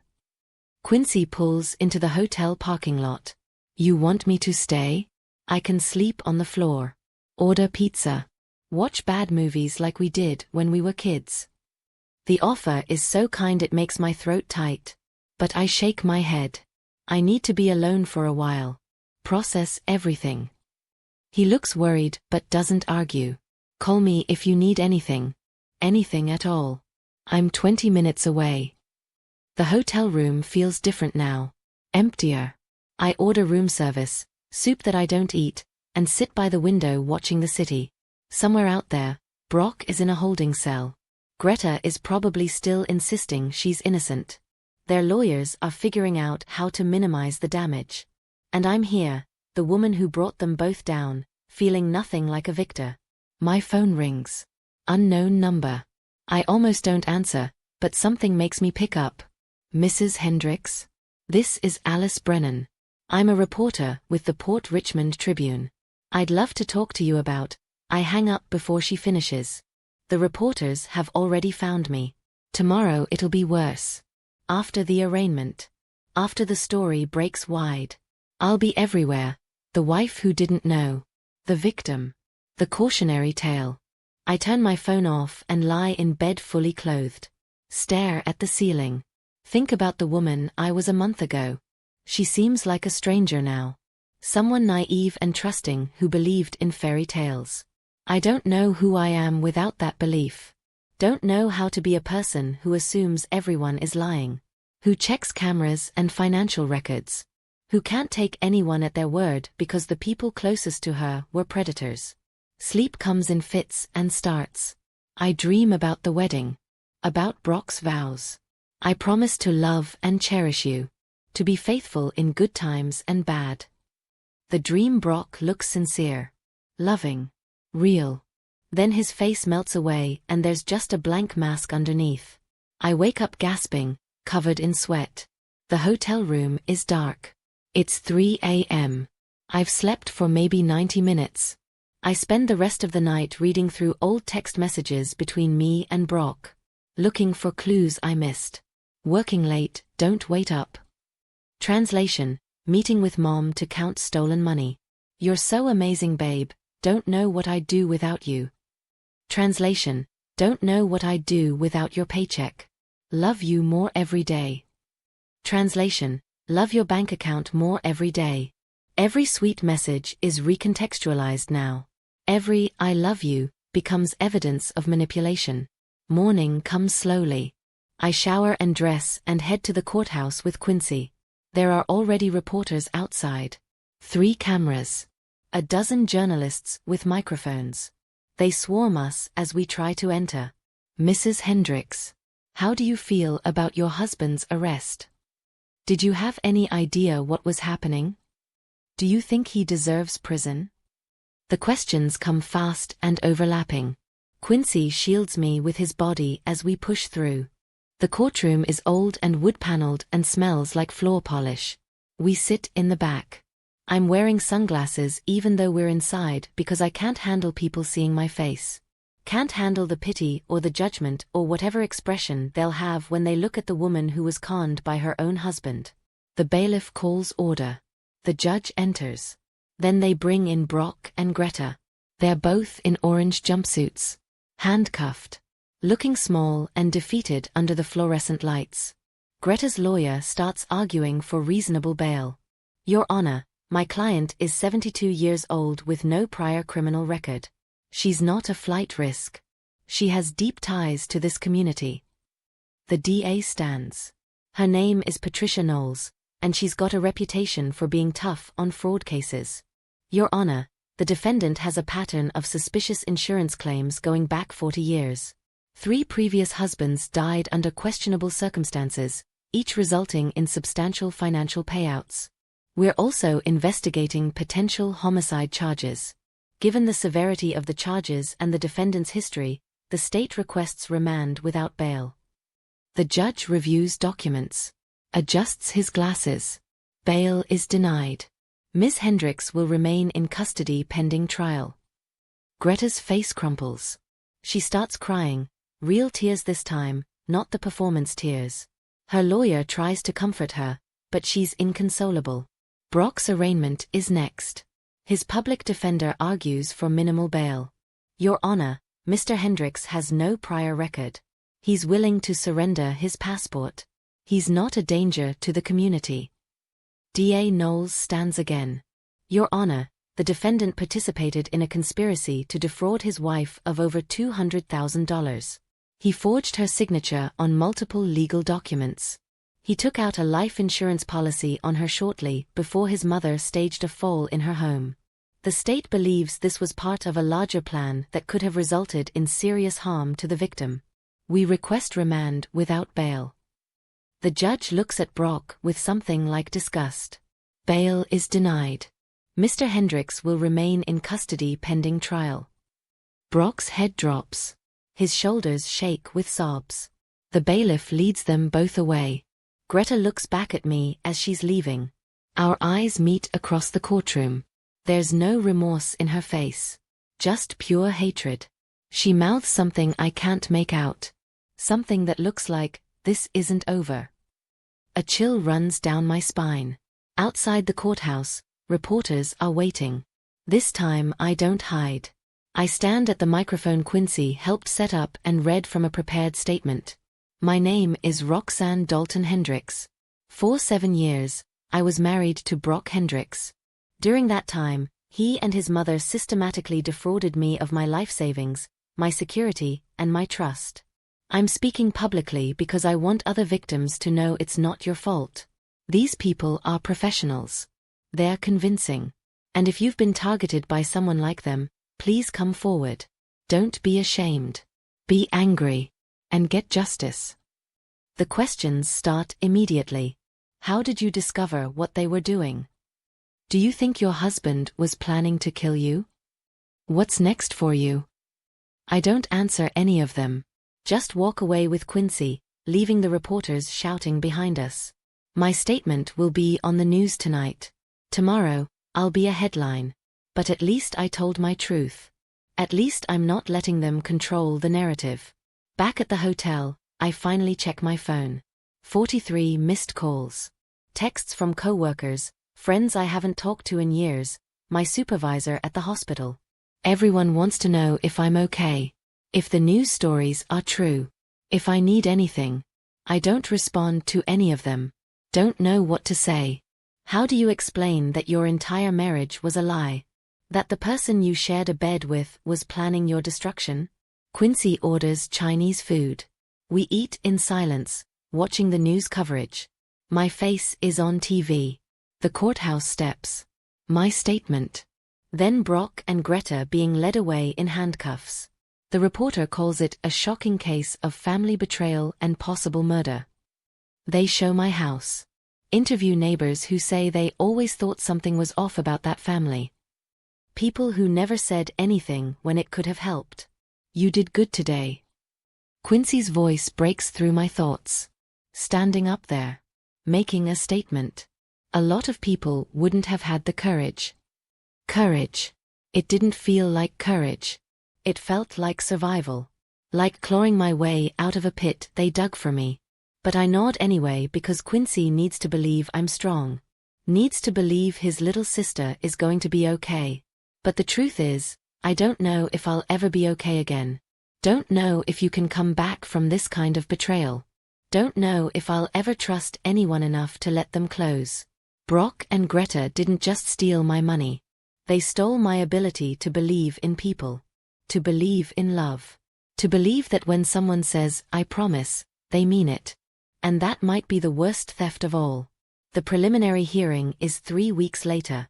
I've spent those weeks in a strange limbo, not working, not really living, just existing in the hotel room while lawyers prepare their case. Garrett Wu has completed his full forensic analysis. Simone Reeves has dug up even more dirt on Greta's past. The DA's office has built what they're calling an overwhelming case. But none of that stops my hands from shaking as I walk into the courtroom. This time, I have to testify. Have to sit in the witness box and explain to a judge how I didn't notice my husband stealing from me for 7 years.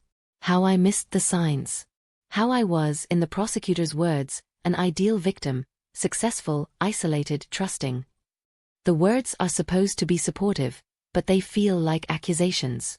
Like I'm being blamed for being too naive. Too stupid. Too willing to believe in love. DA Knowles starts with the basics. Please state your name and occupation for the record. My voice is steady when I answer. Roxanne Marie Dalton. I'm a registered nurse at Port Richmond County General. She walks me through the timeline. When I met Brock. When we married. When I first noticed money going missing. When I installed the security cameras. When I discovered the truth. Each answer is painful. Each one revealing another layer of my own blindness. Mrs. Hendricks, can you explain why you didn't notice the financial discrepancies sooner? This is the question I've been dreading. The one that makes me sound incompetent. Careless. Like I deserved what happened. I take a breath. I worked 70 to 80 hours a week at the hospital. My husband said he would handle our finances. I trusted him. I had no reason not to trust him. He was my husband. DA Knowles nods and pulls up bank statements on a screen. Can you identify these transactions? I look at the highlighted entries. Cash withdrawals. Transfers to unknown accounts.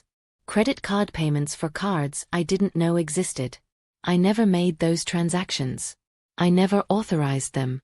I didn't know those accounts existed until my forensic accountant found them. My voice is getting stronger. Less apologetic. More angry. And this security footage. She plays the clip of Greta carefully walking down my stairs, then throwing herself on the floor. The courtroom is silent. You can hear people's shocked inhales. The judge leans forward, watching intently. That's my mother-in-law, Greta Hendricks, staging a fall in my home. She later sued me for $500,000 claiming those stairs were dangerous and she'd been seriously injured. Brock's lawyer objects. Your Honor, we haven't established the authenticity of this footage. It could be doctored, manipulated. The judge looks annoyed. Miss Carter, unless you have evidence suggesting the footage has been altered, your objection is noted and overruled. Brock's lawyer sits down, defeated. The footage is too clear. Too damning. There's no explaining it away. DA Knowles walks me through more evidence. The forged signatures. The loans taken in my name. The credit cards. The offshore accounts. With each piece of evidence, I watch Brock sink lower in his seat. He won't look at me. Won't meet my eyes. The man who used to gaze at me with what I thought was love can't even face me now. Good. He shouldn't be able to face me. Then it's time for cross-examination. Brock's lawyer stands. She's young and nervous and clearly doesn't want to be here. Mrs. Hendricks, isn't it true that you and your husband had a joint account? Yes. And isn't it true that you gave him permission to manage your finances? Yes. So really, couldn't this all be a misunderstanding? Perhaps your husband made some poor financial decisions, but that's not the same as fraud. I stare at her. He forged my signature on loan documents. He opened credit cards in my name without my knowledge. He took out a life insurance policy on me and then conspired with his mother to stage an injury that would bankrupt me. That's not a misunderstanding. That's systematic criminal fraud. The lawyer flinches. She wasn't expecting me to fight back. Expected me to be meek. Apologetic. Sorry for causing trouble. No further questions. She sits down quickly. Greta's lawyer is next. He's older, more experienced, and clearly more expensive. Mrs. Hendricks, you claim my client staged this fall. But isn't it possible you're misinterpreting what you saw? My client is 72 years old. Perhaps she was dizzy. Perhaps she lost her balance. The footage shows her falling, which supports her claim. The footage shows her checking her watch, walking carefully down the stairs with no signs of dizziness or imbalance, reaching the bottom, positioning herself carefully, and then throwing her body backward onto the floor. 30 seconds later, she tests her limbs to make sure nothing's actually broken before calling 911. That's not a fall. That's a performance. Greta's lawyer pulls up more footage. Isn't this your kitchen? And isn't this a conversation between my client and her son? Yes. Can you prove this conversation is about the alleged staged fall and not simply a mother and son discussing family finances? DA Knowles stands. Your Honor, we'd like to play the audio from that footage. The courtroom listens to Brock and Greta planning the fall, discussing how much money they'll get, laughing about how trusting I am, talking about the offshore account where they'll hide the settlement. When it's over, even Greta's expensive lawyer looks defeated. No further questions. I'm excused from the witness box. As I pass Brock and Greta's table, she hisses at me. You'll regret this. You'll regret destroying this family. Family. The word is so absurd I almost laugh. We were never a family. We were a con artist, her accomplice son, and their mark. The judge calls a brief recess. Quincy meets me in the hallway with water and a tissue I didn't know I needed. You did amazing in there. Seriously. You were strong. Clear. Credible. Strong. I don't feel strong. I feel like I've been beaten down and rebuilt so many times I don't recognize myself anymore. When we return, the judge delivers his ruling. Having reviewed the evidence presented, including financial forensics, security footage, and testimony, this court finds sufficient probable cause to bind both defendants over for trial on all charges.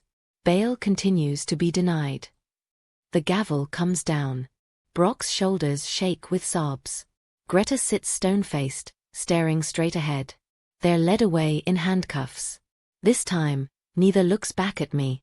Outside, the reporters are waiting again. But this time, something's different. A woman approaches me cautiously. She's maybe 50, with gray streaks in her hair and sad eyes. Mrs. Hendricks? My name is Patricia Volkov. I was married to Greta's third husband, the one who died falling downstairs. The words hit me like a physical blow. I never believed it was an accident. But I had no proof. No one would listen to me. Thank you for stopping her. More people approach. A man whose mother dated Greta in the 90s and lost her life savings. A woman whose sister almost married Brock before he suddenly broke off the engagement. Each one telling me I'm not alone. That there are more victims. That by coming forward, I've given them permission to speak their truth too. It's overwhelming. Humbling. Terrifying. That night, I can't sleep. I keep thinking about Patricia Volkov's husband. The man who fell downstairs in 2003. The fall that made Greta $200,000. Was he like me? Did he trust her? Did he have any idea what was coming? I pull up news articles from 2003. There he is, Marcus Volkov, 57, beloved teacher. Died from injuries sustained in a fall at his home. His wife suspected foul play but couldn't prove it. The case was closed as accidental. How many others are there? How many people did Greta hurt or kill over her 72 years? How many families did she destroy? The scope of it makes me dizzy. I text Quincy, can't sleep. Thinking about all her victims. He responds immediately, the DA is reopening cases on all 3 of her dead husbands. Your courage started something bigger than you know. Try to rest. Tomorrow's another day. Another day. More court appearances. More testimony. More reporters. More strangers approaching me with their stories of being victimized by Greta or Brock or both. I've become the face of this case whether I wanted to be or not. The woman who fought back. The one who got evidence. The one who refused to be silenced. It's exhausting. All-consuming. But also strangely purposeful. Like maybe all this pain has meaning if it helps someone else. 3 days later, Simone calls with an update. The police searched Greta's house. Found a lockbox in her basement. Documents going back 50 years. Marriage certificates. Death certificates. Insurance policies.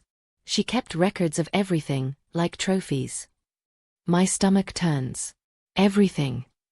Simone's voice is grim. Everything. Including a notebook with your name in it. Plans. Timelines. She was methodical. This wasn't improvised, Mrs. Hendricks. You were a target from the moment Brock met you. From the moment he met me. The hospital fundraiser. His charming smile. The way he sought me out specifically. Asked about my job. My family. Whether I had siblings or parents nearby. All of it was research. Due diligence. Making sure I was isolated enough, successful enough, trusting enough to be worth the effort. I was never a person to him. Just a mark. Just money with legs. There's something else. Simone hesitates. The notebook has other names. Women Brock dated before you. 3 of them. They all fit a similar profile. Professionals, no local family, financially stable. He broke up with them before it got serious. We're reaching out to see if he stole from them too. 3 other women. 3 other potential victims. 3 other people who might be living with the same betrayal I am, but who never got closure because he left before they discovered the truth. I spend the next week helping the DA's office identify the women. Their names are in Brock's notebook too. Chelsea, a doctor. Morgan, an accountant. Vivian, a lawyer. Successful women who made good money and lived alone. Brock's type. Greta's type. The DA tracks them down. Chelsea had $5,000 stolen before Brock broke up with her, claiming they wanted different things. Morgan lost $8,000 to mysterious credit card charges. Vivian's identity was stolen, but she never connected it to Brock. Each woman I talk to sounds like me. Shocked. Betrayed. Grateful someone finally proved what they suspected but couldn't confirm. I thought I was crazy, Chelsea tells me over the phone. I thought I'd misplaced the money or spent it and forgotten. He made me doubt my own memory, my own sanity. That's what they do. Make you question yourself until you can't trust your own mind. The trial date is set for January. 2 months away. 2 months of preparation, of reliving every moment, of having my marriage dissected in public. My supervisor at the hospital calls. Roxanne, we understand if you need more time. Your job will be here when you're ready. But I go back to work the next week. Need the normalcy. Need to remember I'm good at something. That I have value beyond being a victim. My first shift back is hard. Everyone knows. Everyone's seen the news. They try not to stare, but I feel their eyes on me. Their pity. Their questions they're too polite to ask. A patient comes in. Heart attack, 52-year-old man, and I slip into nurse mode. Check vitals. Start and 4. Call for the doctor. Save his life. For 12 hours, I'm not the woman who was conned. I'm Nurse Dalton. Competent. Necessary. Alive. After my shift, I drive past my house. It's been seized as evidence, part of the financial crimes investigation. The windows are dark. The lawn is overgrown. It looks abandoned. Haunted. I can't live there anymore. Can't walk those stairs where Greta staged her fall. Can't sleep in the bed I shared with Brock. Can't cook in the kitchen where they plotted against me. That house isn't mine anymore. It's just a crime scene with memories I wish I could burn. Quincy helps me find an apartment. Small. New. No history. On the 3rd floor with security cameras I install myself. I buy all new furniture. Nothing from the house. Nothing that reminds me of the life I thought I had. It's expensive, my savings are gone, stolen, but Quincy loans me money interest-free. Pay me back when you win the civil suit. Which you will. The civil suit. Another court case. Another chance to make them pay. The criminal trial will happen first. If they're convicted, the civil suit becomes easier. I can sue for damages, the money they stole, emotional distress, punitive damages. Garrett estimates I could recover most of what was taken, maybe more. But money doesn't fix the damage. Doesn't undo 7 years of lies. Doesn't give me back the woman I was before I learned that love could be weaponized. December arrives with snow and cold and Christmas decorations everywhere. Last year, I was decorating my house with Brock. Hanging lights. Baking cookies. Planning presents. Believing in us. This year, I'm alone in a new apartment with no decorations because celebrating feels wrong. My co-workers invite me to their holiday parties. I decline. Can't pretend to be festive. Can't make small talk and drink eggnog like my life isn't a disaster. On Christmas Eve, Quincy shows up at my door with Chinese takeout and a small tree. You're not spending Christmas alone. He sets up the tree in my living room. It's 3 feet tall and already has lights. And we eat lo mein on my couch watching Die Hard because it's the only Christmas movie that feels appropriate for how I'm feeling. Violent. Angry. Determined to survive. Next year will be better. Quincy says it like a promise. Next year, they'll be in prison. You'll have your money back. You'll be healing. Healing. I don't know what that looks like. Don't know how you heal from someone cutting out your ability to trust. But I nod because Quincy needs to believe it.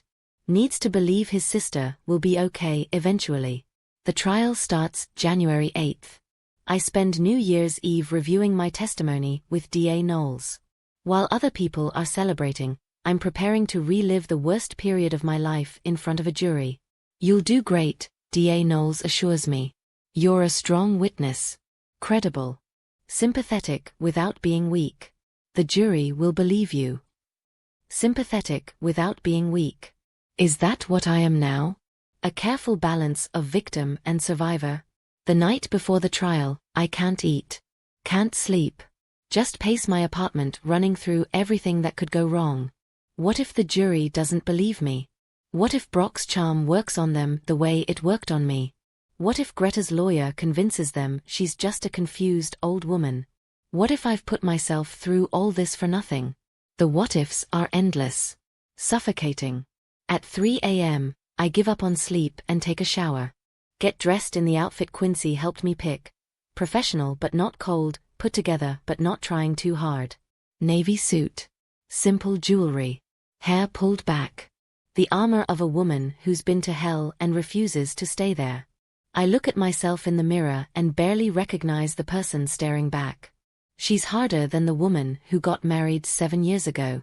More cautious. Less willing to believe in fairy tales.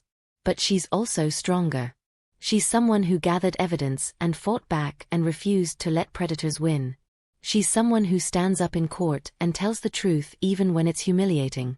She's someone other victims look to for courage. I don't know if I like who I've become. But I respect her. And maybe that's enough for now. The courthouse is packed when we arrive. Reporters. Curious onlookers. Victims of other cons Greta and Brock committed. Patricia Volkov is there, sitting in the front row. She gives me a small nod. Chelsea, Morgan, and Vivian are there too. All of us, Brock's victims, sitting together. Supporting each other. Proof that he's a predator who's done this before and will do it again if we don't stop him. The jury files in. 12 people who will decide if Brock and Greta spend the rest of their lives in prison or walk free. I study their faces. A grandmother type. A young man in his 20s. A middle-aged woman with kind eyes. A man in a suit who looks like he'd rather be anywhere else. These strangers hold my future in their hands. It's terrifying. DA Knowles stands to give her opening statement. Ladies and gentlemen of the jury, this is a case about betrayal. About trust weaponized. About two people who made a career out of destroying lives for profit. She walks them through the evidence. The footage. The finances. The pattern. By the time she's done, the jury looks disgusted. Good. They should be disgusted. Brock's lawyer gives her opening. She tries to paint him as a man with problems who made mistakes but didn't commit crimes. Poor financial decisions aren't illegal. Marital disputes about money happen in many households. But her argument is weak. She knows it. We know it. The jury knows it. You can see it in their faces. They've already decided he's guilty. Now it's just about proving it beyond reasonable doubt. Greta's lawyer is more skilled. He paints her as an elderly woman with memory problems who may have fallen and genuinely believed she was injured. The mind can play tricks, especially after trauma. My client believed she fell. That belief, however mistaken, doesn't constitute fraud. It's a better argument. Almost believable if you haven't seen the footage of her checking her watch and positioning herself carefully. The trial lasts 3 weeks. I testify twice. Other witnesses testify, Garrett about the finances, Simone about Greta's history, Detective Vance about the investigation. Brock takes the stand and cries. Insists he loved me. That things just got out of control. That he never meant to hurt me. The jury doesn't buy it. I can see it in how they look at him, with contempt and disgust. Greta doesn't testify. Her lawyer advises against it. Smart move. She'd destroy herself on the stand. Her arrogance. Her certainty that she deserves other people's money. It would alienate the jury completely. So she sits silent, staring straight ahead, looking like someone's harmless grandmother. But the jury has seen the footage. They know what she is. Closing arguments happen on a Friday. DA Knowles is powerful. Passionate. She holds up a photo of me from 7 years ago, my wedding day, and then a photo from last month. Look at what they did to her. Look at how they destroyed this woman's ability to trust, to love, to believe in basic human goodness. That's not a financial crime. That's murder of the soul. Several jurors wipe their eyes. The jury deliberates for 6 hours. 6 hours of pacing the hallway, unable to eat or think or breathe. Quincy holds my hand. Patricia Volkov tells me stories about her husband, keeping my mind occupied. Chelsea, Morgan, and Vivian surround me like a shield. We're a community now. Bonded by shared trauma. When the bailiff finally calls us back, my legs barely work. Has the jury reached a verdict? The foreperson stands. She's the grandmother type, with steel gray hair and a firm expression. "We have, Your Honor." The courtroom is silent. No one breathes. No one moves. On the charge of conspiracy to commit fraud, how do you find the defendant Brock Hendricks? Her voice is strong. Certain. Guilty. The word echoes through the courtroom. Guilty. Guilty on all 18 counts. Fraud. Theft. Forgery. Identity theft. Conspiracy. Each guilty verdict is another nail in his coffin. Brock collapses in his chair, sobbing. His lawyer puts a hand on his shoulder, but there's nothing she can do. He's going to prison. For a long time. On the charge of insurance fraud, how do you find the defendant Greta Hendricks? The foreperson doesn't hesitate. Guilty. Guilty on all counts. Insurance fraud. Conspiracy. Filing a false police report. And then the big one. On the charge of murder in the second degree regarding the death of Marcus Volkov, how do you find the defendant? The courtroom holds its breath. Guilty. Patricia Volkov gasps. Starts crying. After 20 years, her husband's death is finally recognized as murder. Greta's face doesn't change. Doesn't show any emotion at all. She just sits there, hands folded, like this is happening to someone else. The judge thanks the jury and sets sentencing for 2 weeks. Brock and Greta are led away. This time, I don't look away. I watch them go, watch them disappear through the door that leads to holding cells, and I feel something shift inside me. It's not satisfaction exactly. Not joy. Just relief. The kind that comes when you finally stop running. When you finally catch your breath. When you finally know that the people who hurt you will face consequences. Outside the courthouse, I make another statement. Justice was served today. Not just for me, but for Marcus Volkov, for Chelsea and Morgan and Vivian, for everyone these people hurt over the decades. To anyone out there being victimized by someone you trust, document everything. Trust your instincts. Fight back. You're stronger than you know. The cameras flash.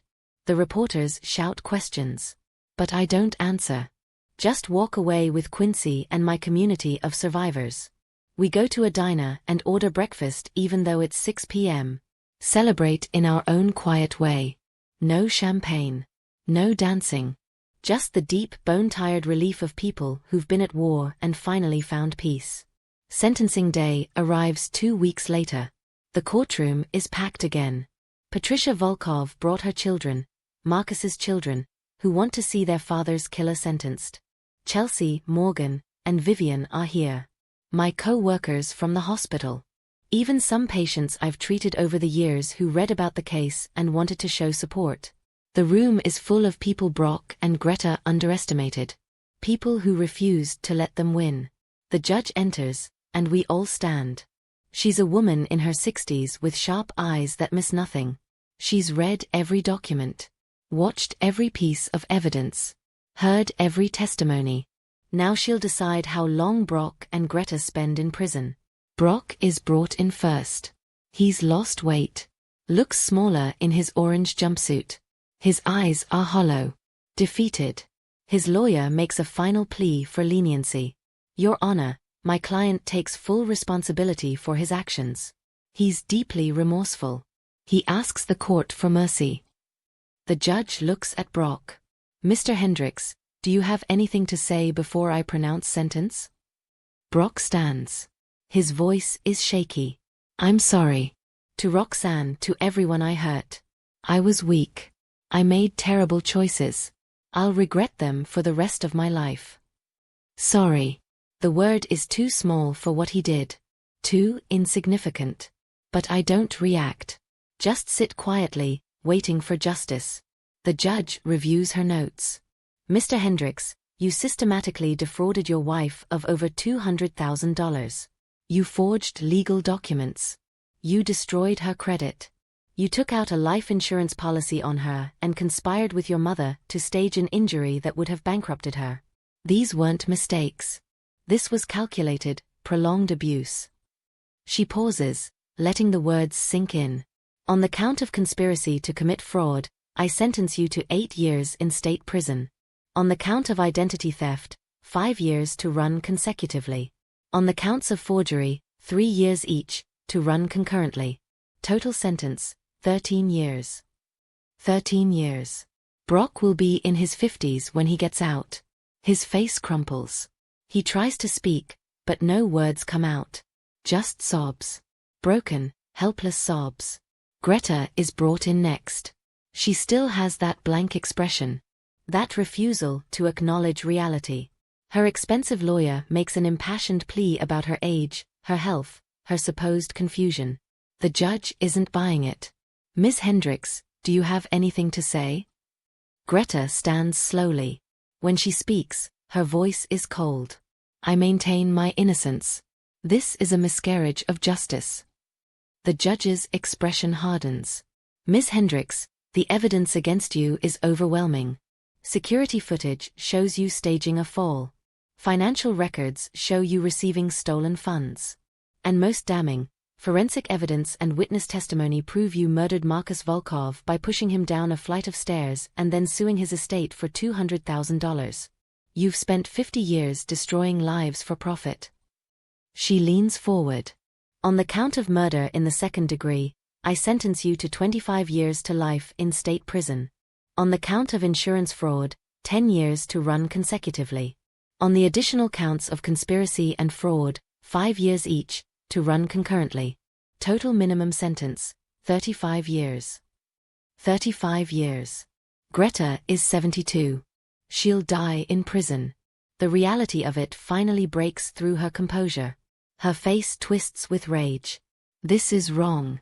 That woman, she points at me, she destroyed my family. She turned my son against me. This is all her fault. The bailiff moves to restrain her, but she keeps screaming. You'll pay for this, Roxanne. You'll regret what you've done. The judge bangs her gavel. Miss Hendricks, you will be silent or held in contempt. But Greta keeps screaming until they physically drag her from the courtroom.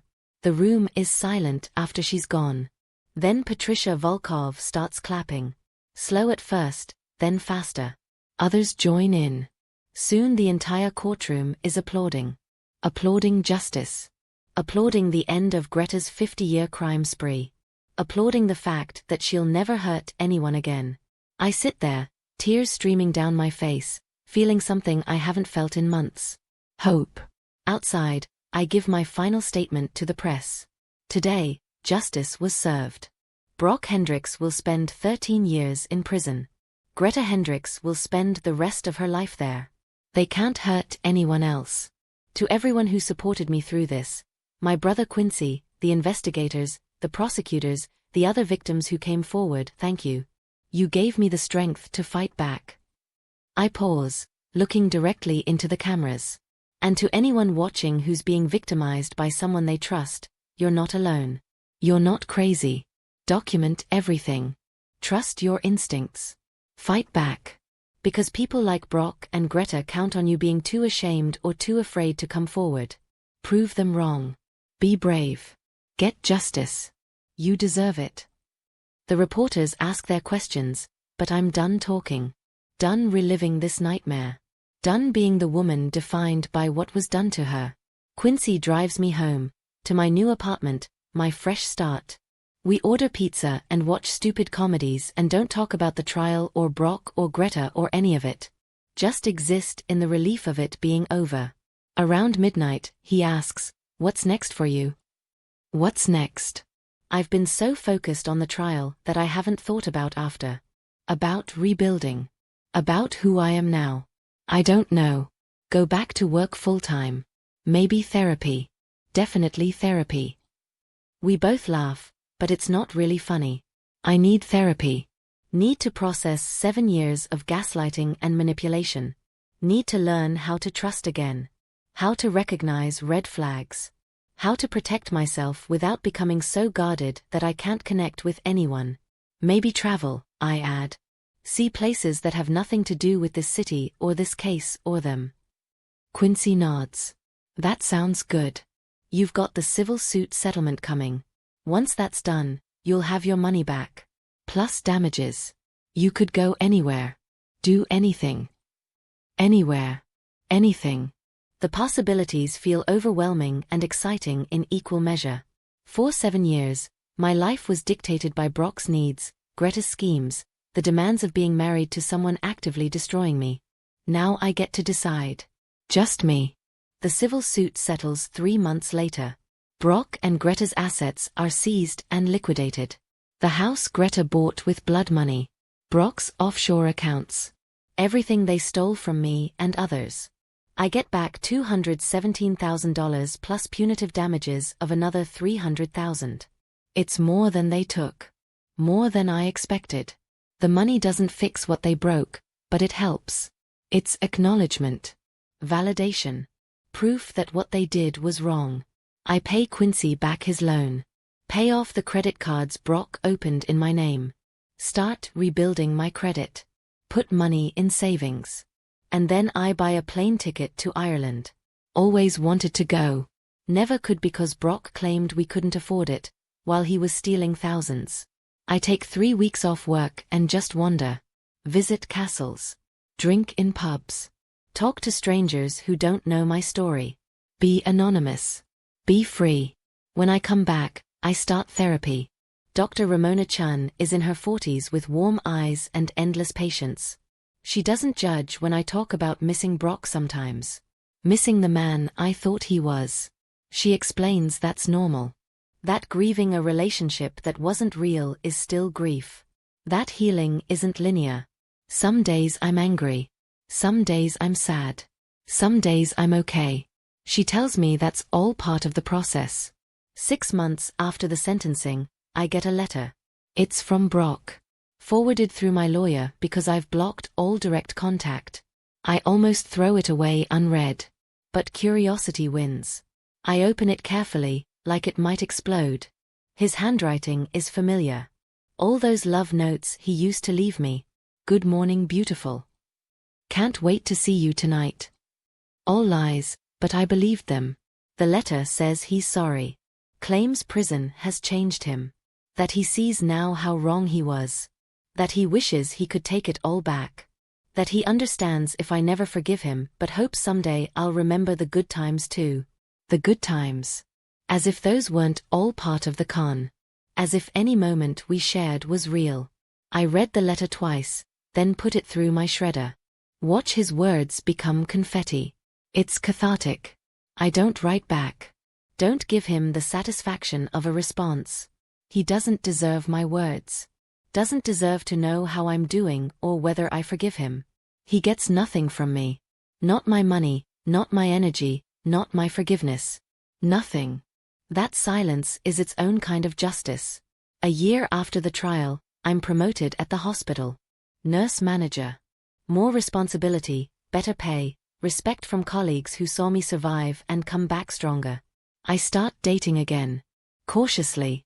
Very cautiously. A teacher named Adrian who makes me laugh and doesn't ask for money or access to my accounts. We take it slow. I'm honest about my past. About the cameras in my apartment. About my trust issues. He doesn't run. Doesn't call me paranoid. Just says, I'll earn your trust. However long it takes. It's refreshing. Hopeful. Scary. But in a good way. I join a support group for fraud victims. Share my story. Listen to others. We help each other navigate the aftermath. The shame. The anger. The slow, painful process of learning to trust again. I'm not the leader, don't want that pressure, but I show up every week.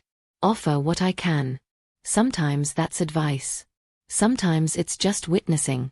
Being proof that you can survive this and build something new. 2 years after the trial, I testify before a state legislative committee about financial fraud in marriages. Help draft a bill requiring dual signature authorization for certain financial transactions. It passes. Becomes law. Now other people in my state have protections I didn't have. It's a small victory, but it matters. Every person saved from what I went through is a win. Patricia Volkov and I stay in touch. She's written a book about Marcus and Greta and the 20-year fight for justice. Asked me to write the foreword. I do. explaining how victims of family fraud are often dismissed, disbelieved, blamed. How we need to change that narrative. Support survivors instead of questioning them. The book becomes a bestseller. Patricia donates the proceeds to organizations fighting elder abuse and financial fraud. Life moves on. I heal. Not completely, some wounds leave scars, but enough. Enough to laugh again. To trust Adrian when he says he loves me. To believe that not everyone is Brock or Greta. That most people are actually decent. That my ability to trust was a strength, not a weakness. They exploited it, yes. But that's on them, not me. I was never the problem. They were. 3 years after sentencing, I get notification that Greta died in prison. Heart attack at 75. I feel nothing. No grief, no satisfaction. Just a distant acknowledgement that she can't hurt anyone else now. Her obituary mentions her 4 marriages but not the murder. Not the decades of fraud. Her family, distant relatives who barely knew her, control the narrative one last time. But I know the truth. We all know the truth. Brock has 10 years left on his sentence. I don't think about him much anymore. Don't wonder what he's doing or if he's really changed. Don't care. He's a chapter in my past that's closed. Sometimes new victims reach out to me through social media. People who've been conned by spouses, family members, people they trusted. I respond to everyone. Share resources. Offer support. Tell them it's not their fault. That they're not alone. And they're not. None of us are. We're a community of survivors who refused to stay victims. Who fought back. Who rebuilt.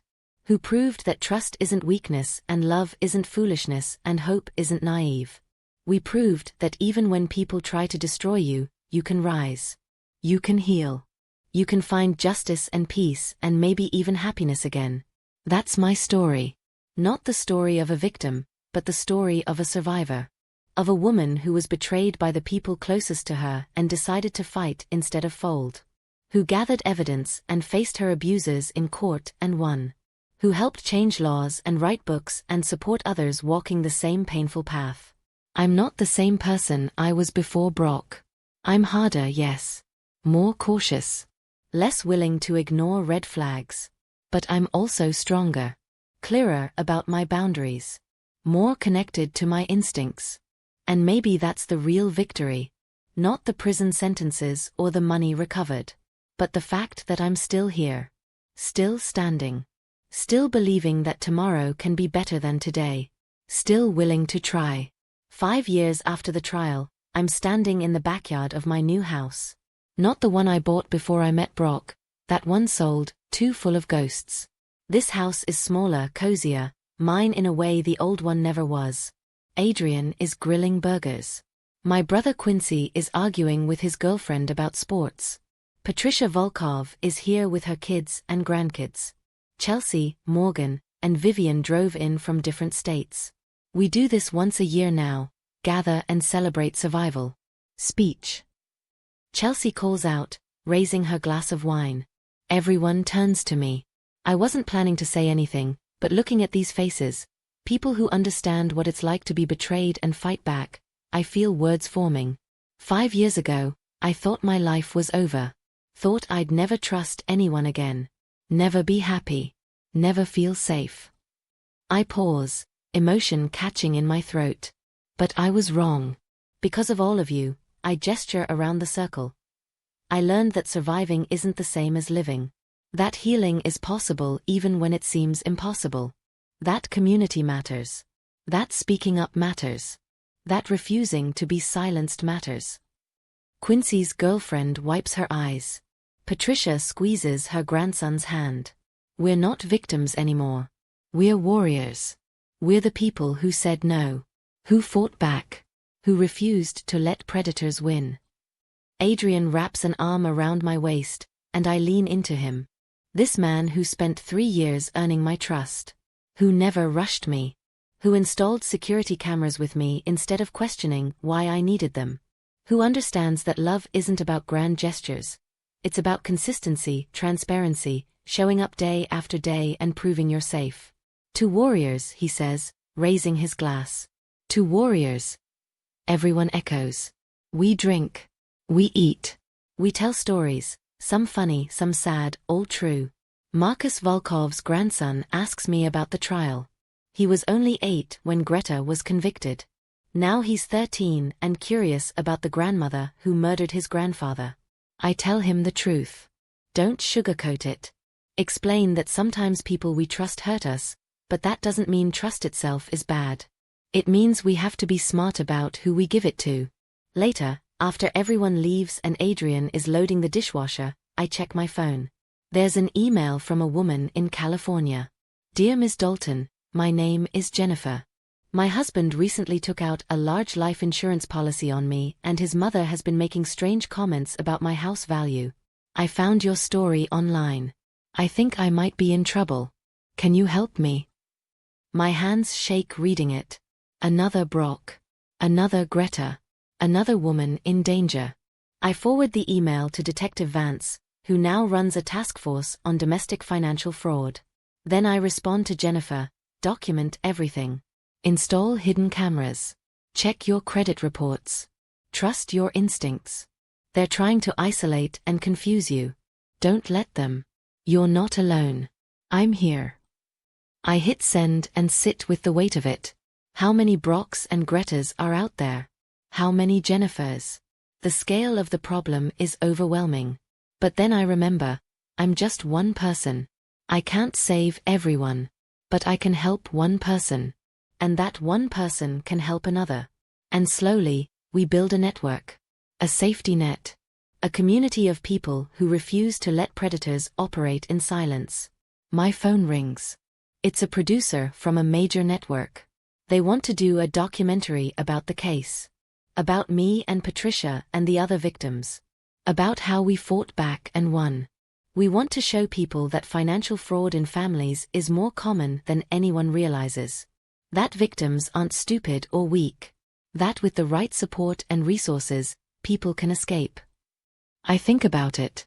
Think about putting my face on national television. About strangers knowing my story. About losing the privacy I've worked so hard to rebuild. But then I think about Jennifer in California. About all the other Jennifers who don't know their targets yet. Okay. I'll do it. We schedule filming for next month. The producer is thrilled. I'm terrified. But terror is familiar now. I've learned to work through it instead of letting it stop me. Adrian comes in from the kitchen. Everything okay? I tell him about the documentary. About Jennifer. About feeling like I'm being pulled back into that dark time just when I was finally moving past it.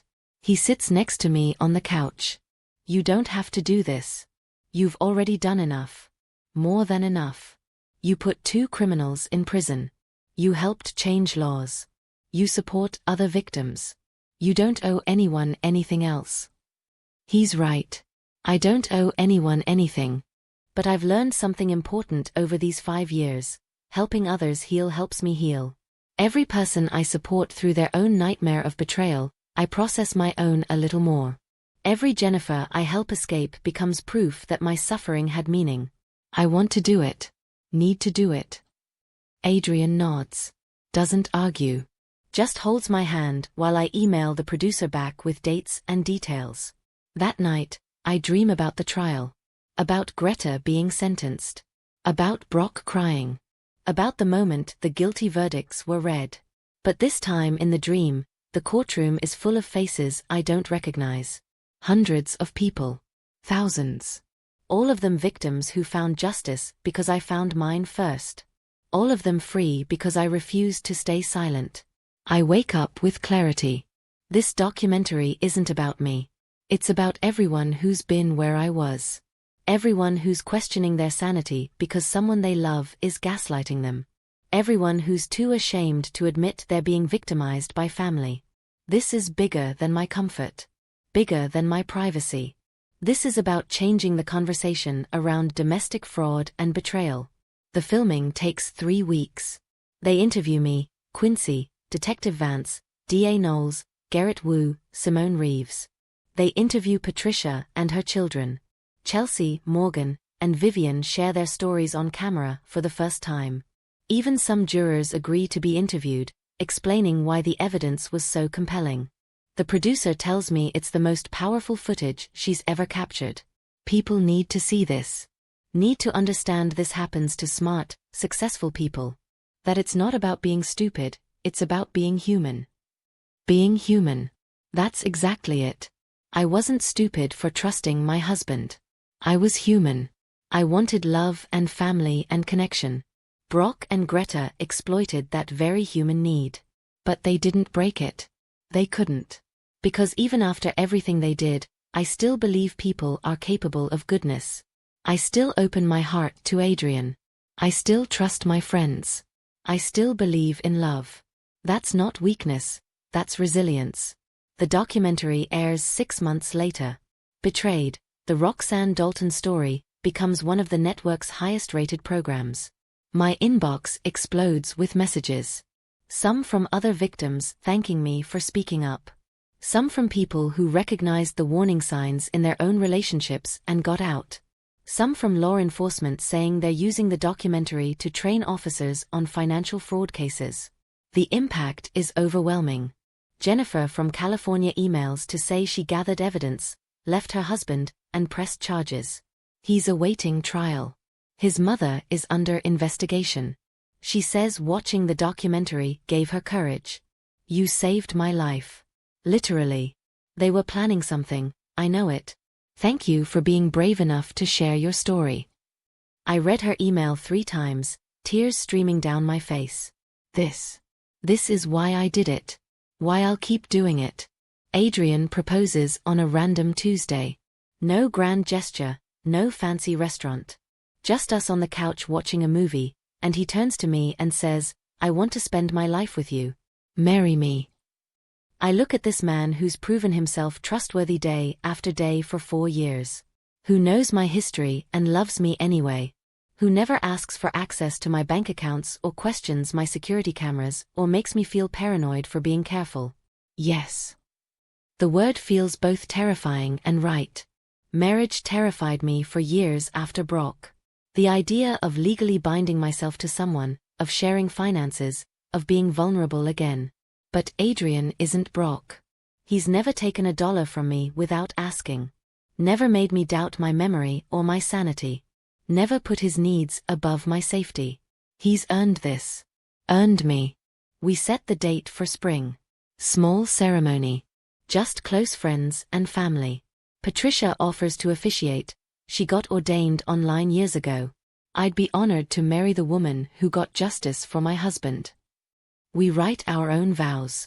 Mine include promises about transparency, honesty, and protecting each other's autonomy. Adrian's include promises about earning trust daily and never taking me for granted. The wedding day is perfect. Sunny and warm with cherry blossoms everywhere. I wear a simple dress, cream, not white, because I'm not pretending this is my first marriage. I'm acknowledging my past while stepping into my future. Quincy walks me down the aisle.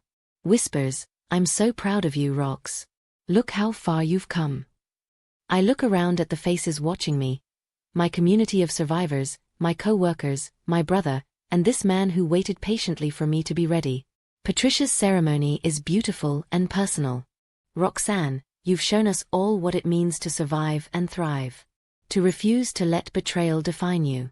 To build something new from ashes. Adrian, you've shown us what real love looks like.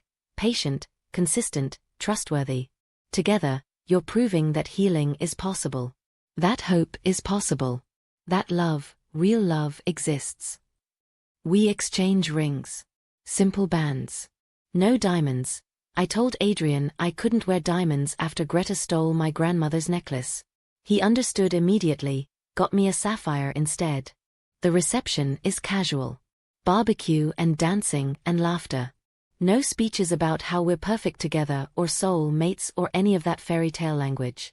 Just acknowledgement that we're 2 imperfect people choosing each other daily. Choosing transparency over secrets. Choosing communication over assumptions. Choosing reality over fantasy. It's not romantic in the traditional sense. But it's real. And real is what I need. On our honeymoon in Greece, Adrian asks if I'm happy. We're sitting on a beach watching the sunset, drinking wine, completely relaxed. I am, I answer, surprised to realize it's true. I'm actually happy. Not the naive happiness of my first marriage. This is deeper, more complex. Happiness that's been tested and survived. Happiness that knows darkness exists but chooses light anyway. Happiness earned through suffering and healing and hard work. We talk about the future. About maybe having kids. Adrian has 2 from his first marriage who I adore, but we discuss having 1 together. About my work with fraud victims and whether I want to do it full-time. About his teaching career and my nursing. About buying a bigger house or traveling more or adopting a dog. Normal future stuff. The kind of planning I couldn't do with Brock because he was always plotting 3 steps ahead, figuring out how to steal more. Whatever we do, Adrian says, we do it together. Real partners. Equal say. No secrets. No secrets. The foundation of everything we've built. I show him every bank statement. He shows me his. We have separate accounts and 1 joint account for shared expenses. We discuss every major purchase. We check in constantly about how we're feeling, what we need, whether we're okay. It's exhausting sometimes. But it's safe. And after Brock, safe is everything. Back home, I start a non-profit. The Dalton Foundation for Fraud Victims.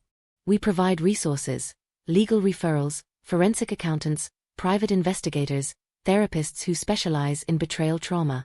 All services are free or sliding scale. We're funded by donations and grants and speaking fees from my documentary appearances. Patricia is on the board. Quincy handles legal. Detective Vance consults. We help 12 people the first month. 20 the second. By the end of the year, we've assisted over 200 victims. Each person who walks through our door is me 5 years ago, scared, confused, doubting themselves. We give them what I had, belief, resources, community. We tell them it's not their fault. That predators are skilled at manipulation. That they're not alone. We connect them with others who've been through it. Create support groups. Provide a safety net so they don't have to face this nightmare alone like I almost did. The foundation grows. We open a 2nd office. Then a 3rd. Hire staff. Train volunteers. Partner with law enforcement agencies to identify patterns of fraud. Work with legislators on protective laws. It becomes my life's work, transforming my worst experience into something that helps others. It doesn't erase what Brock and Greta did to me, but it gives it meaning, purpose, redemption. 7 years after the trial, I get a letter from Brock again. He's up for parole consideration, served more than half his sentence with good behavior. The letter asks if I'd be willing to support his parole. Claims he's a changed man. That he's found God. That he's sorry and wants a chance to prove he's different. I read the letter to Adrian. He asks what I want to do. I want to write to the parole board. Tell them everything. Make sure they understand who he really is. I spend a week writing my victim impact statement for the parole hearing. Detail every crime, every lie, every manipulation. Explain that Brock is skilled at appearing remorseful while planning his next con. That the changed man routine is part of his pattern. That releasing him early would be dangerous for whoever he targets next. I attend the hearing via video conference. Watch Brock tell the board he's rehabilitated. That prison transformed him. That he deserves a second chance. Then I speak. Brock Hendricks spent 7 years systematically destroying my life while claiming to love me. He's had 6 years in prison to think about that. If he were truly remorseful, truly changed, he would want to serve his full sentence as acknowledgement of the harm he caused. Instead, he's asking for early release. That tells me he hasn't changed at all. He still believes he deserves special treatment. That rules don't fully apply to him. That his comfort matters more than accountability. I urge this board to deny parole. The board deliberates for 30 minutes. Denies parole. Brock will serve his full sentence. When the decision is announced, I feel a weight lift. He stays locked up. stays away from potential victims, stays where he belongs. After the hearing, I get messages from other victims thanking me for speaking up, for making sure he doesn't get out early and hurt someone else. It's validation. Proof that my continued involvement matters. That night, Adrian makes dinner, pasta carbonara, my favorite, and we celebrate quietly. You were incredible today. So strong. So clear. He raises his glass. To accountability. I raise mine. To justice. We drink and eat and watch mindless TV. This is my life now. Simple. Safe. Real. No grand drama. No shocking betrayals. Just consistent, trustworthy love. And that's more valuable than any fairy tale. 8 years after the trial, the foundation has helped over 1,000 victims. We've recovered millions in stolen assets. We've supported dozens of criminal prosecutions. We've changed laws in 4 states. We've trained hundreds of law enforcement officers. The work continues to grow, continues to matter. I'm invited to speak at conferences, universities, law enforcement academies. I tell my story over and over, each time helping someone realize they're not alone. I also continue nursing part-time. Need to stay connected to the work that defined me before Brock. Need to remember I'm good at saving lives, not just rebuilding them. My patients don't know my story unless they've seen the documentary. To them, I'm just Nurse Dalton. Competent. Kind. Present. And that's grounding. Reminder that I'm more than my worst experience. Adrian and I foster a teenager named Marcus, named after Patricia's husband. He's 17, been through the system, doesn't trust adults. Reminds me of myself after the trial. We give him space. Consistency. Proof that some adults keep their promises. It's hard. He pushes back. Tests us. But slowly, he softens. Starts to believe we're safe. Starts to heal. When he graduates high school, we're in the front row cheering. He's been accepted to community college. Wants to study criminal justice. Says our story inspired him. You guys showed me that bad things happen to good people, but that doesn't mean good people can't fight back, he tells us at his graduation party. You showed me that family isn't always blood. Sometimes it's people who choose you and stick around. I cry. Adrian cries. Even Quincy gets misty. This kid who came to us broken is leaving whole. Not perfect, none of us are perfect, but whole. Ready to face the world. 10 years after the trial, I'm 45 years old. My hair has gray streaks, I don't bother dyeing. My face has lines earned through suffering and healing. I look in the mirror and barely remember the woman from my wedding photos with Brock. That woman was softer.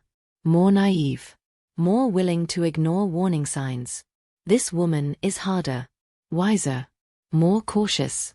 But also more compassionate. More connected to herself. More certain of her boundaries. Greta has been dead for 7 years. Brock has 3 years left on his sentence.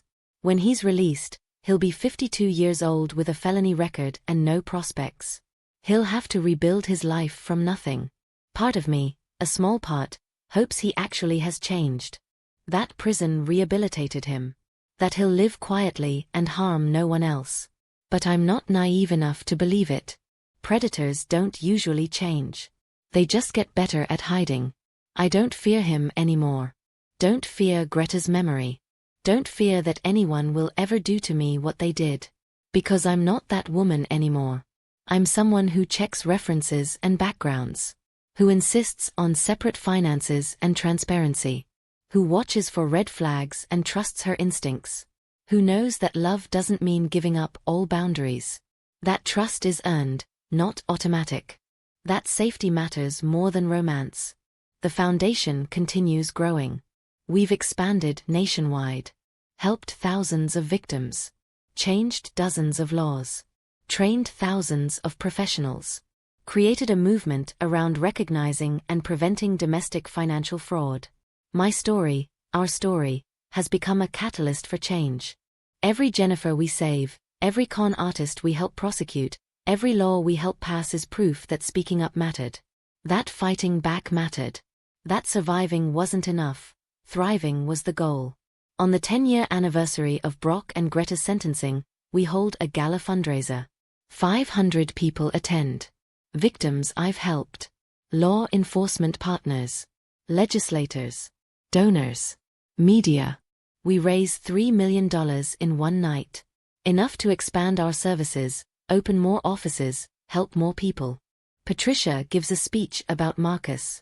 Chelsea, Morgan, and Vivian share how finding community helped them heal. I speak last. 10 years ago, I sat in a hotel room watching security footage of my husband and mother-in-law plotting to destroy me. I felt alone. Ashamed. Broken. I thought my life was over. I pause, looking at the faces in front of me. I was wrong. My old life was over. But a new life, this life, was beginning. A life built on truth instead of lies. Community instead of isolation. Purpose instead of pain. I'm not grateful for what Brock and Greta did to me, but I'm grateful for who I became in response. The room erupts in applause. People are crying. Standing. I see Adrian in the front row, tears streaming down his face. Quincy next to him, looking proud. Patricia and her family. Marcus, our foster son, now 20 and confident. All these people who've walked this journey with me. Who've proven that love and trust and community are possible even after betrayal. Who've shown me that endings can become beginnings if you're brave enough to keep going. Later, a young woman approaches me. She's maybe 25 with nervous eyes. Ms. Dalton? I think my fiancé might be stealing from me.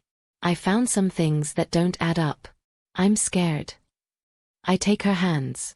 They're shaking. I remember that feeling. That terror of acknowledging something's wrong. That shame of potentially being conned. You're not alone, I tell her. Document everything. Trust your instincts. Don't let him gaslight you. And reach out to the foundation. We'll help you figure this out. She cries. Thanks me. Takes a foundation card. I watch her leave and feel that familiar mix of sadness and purpose. Sadness that another person is facing what I faced. Purpose because I can help her face it differently. She won't be alone the way I almost was. She'll have resources, community, support. She'll have a roadmap for survival that I had to create from scratch. That's what all this work has been about.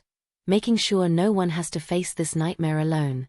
Driving home that night, Adrian asks how I'm feeling. Good, I answer. Really good. And it's true. I'm not the same woman who married Brock Hendricks 15 years ago. That woman is gone. Replaced by someone stronger, wiser, more whole. Someone who knows that betrayal doesn't have to destroy you. That you can survive the worst thing that ever happened to you and build something beautiful from the wreckage. I love you, Adrian says. Simple words. But loaded with meaning after everything I've been through. He says it every day. Proves it every day. Shows up every day. That's what real love looks like. Not grand gestures or romantic speeches. Just consistency. Transparency. Choosing each other again and again. I love you too, I respond. And I mean it. Really mean it. Because I've learned the difference between what I thought was love and what actually is. We pull into our driveway. The house is lit up and welcoming. Our dog barks inside. We got a rescue last year, a shepherd mix who was also betrayed by the humans who were supposed to protect her. She trusts us now. Greets us with tail wags and joy. We named her Hope because that's what she represents. The capacity to trust again after betrayal. The resilience of beings who've been hurt but refuse to stay broken. I look at this life I've built from the ashes of my first marriage. This beautiful, complicated, real life. The foundation that helps thousands. The marriage built on transparency. The foster son finding his way. The community of survivors who've become family. The dog who greets us with unconditional love. None of this would exist if Brock and Greta hadn't tried to destroy me. They meant to break me. Instead, they forged me into someone stronger. That's my message to anyone facing betrayal. Anyone being conned by someone they trust. Anyone who feels alone and ashamed and broken. You're not broken. You're breaking open. And what emerges from that breaking can be more powerful than what came before. It won't be easy. It will hurt. But on the other side of that pain is a version of yourself you never knew existed. Stronger. Clearer. More certain of your worth. Fight back. Document everything. Trust your instincts. Reach out for help. Press charges. Tell your story. Don't let shame silence you. Don't let fear stop you. Because you deserve justice. You deserve peace. You deserve a life built on truth instead of lies. And you can have it. I'm living proof. Patricia is living proof. Chelsea and Morgan and Vivian and Jennifer and Marcus and hundreds of others are living proof.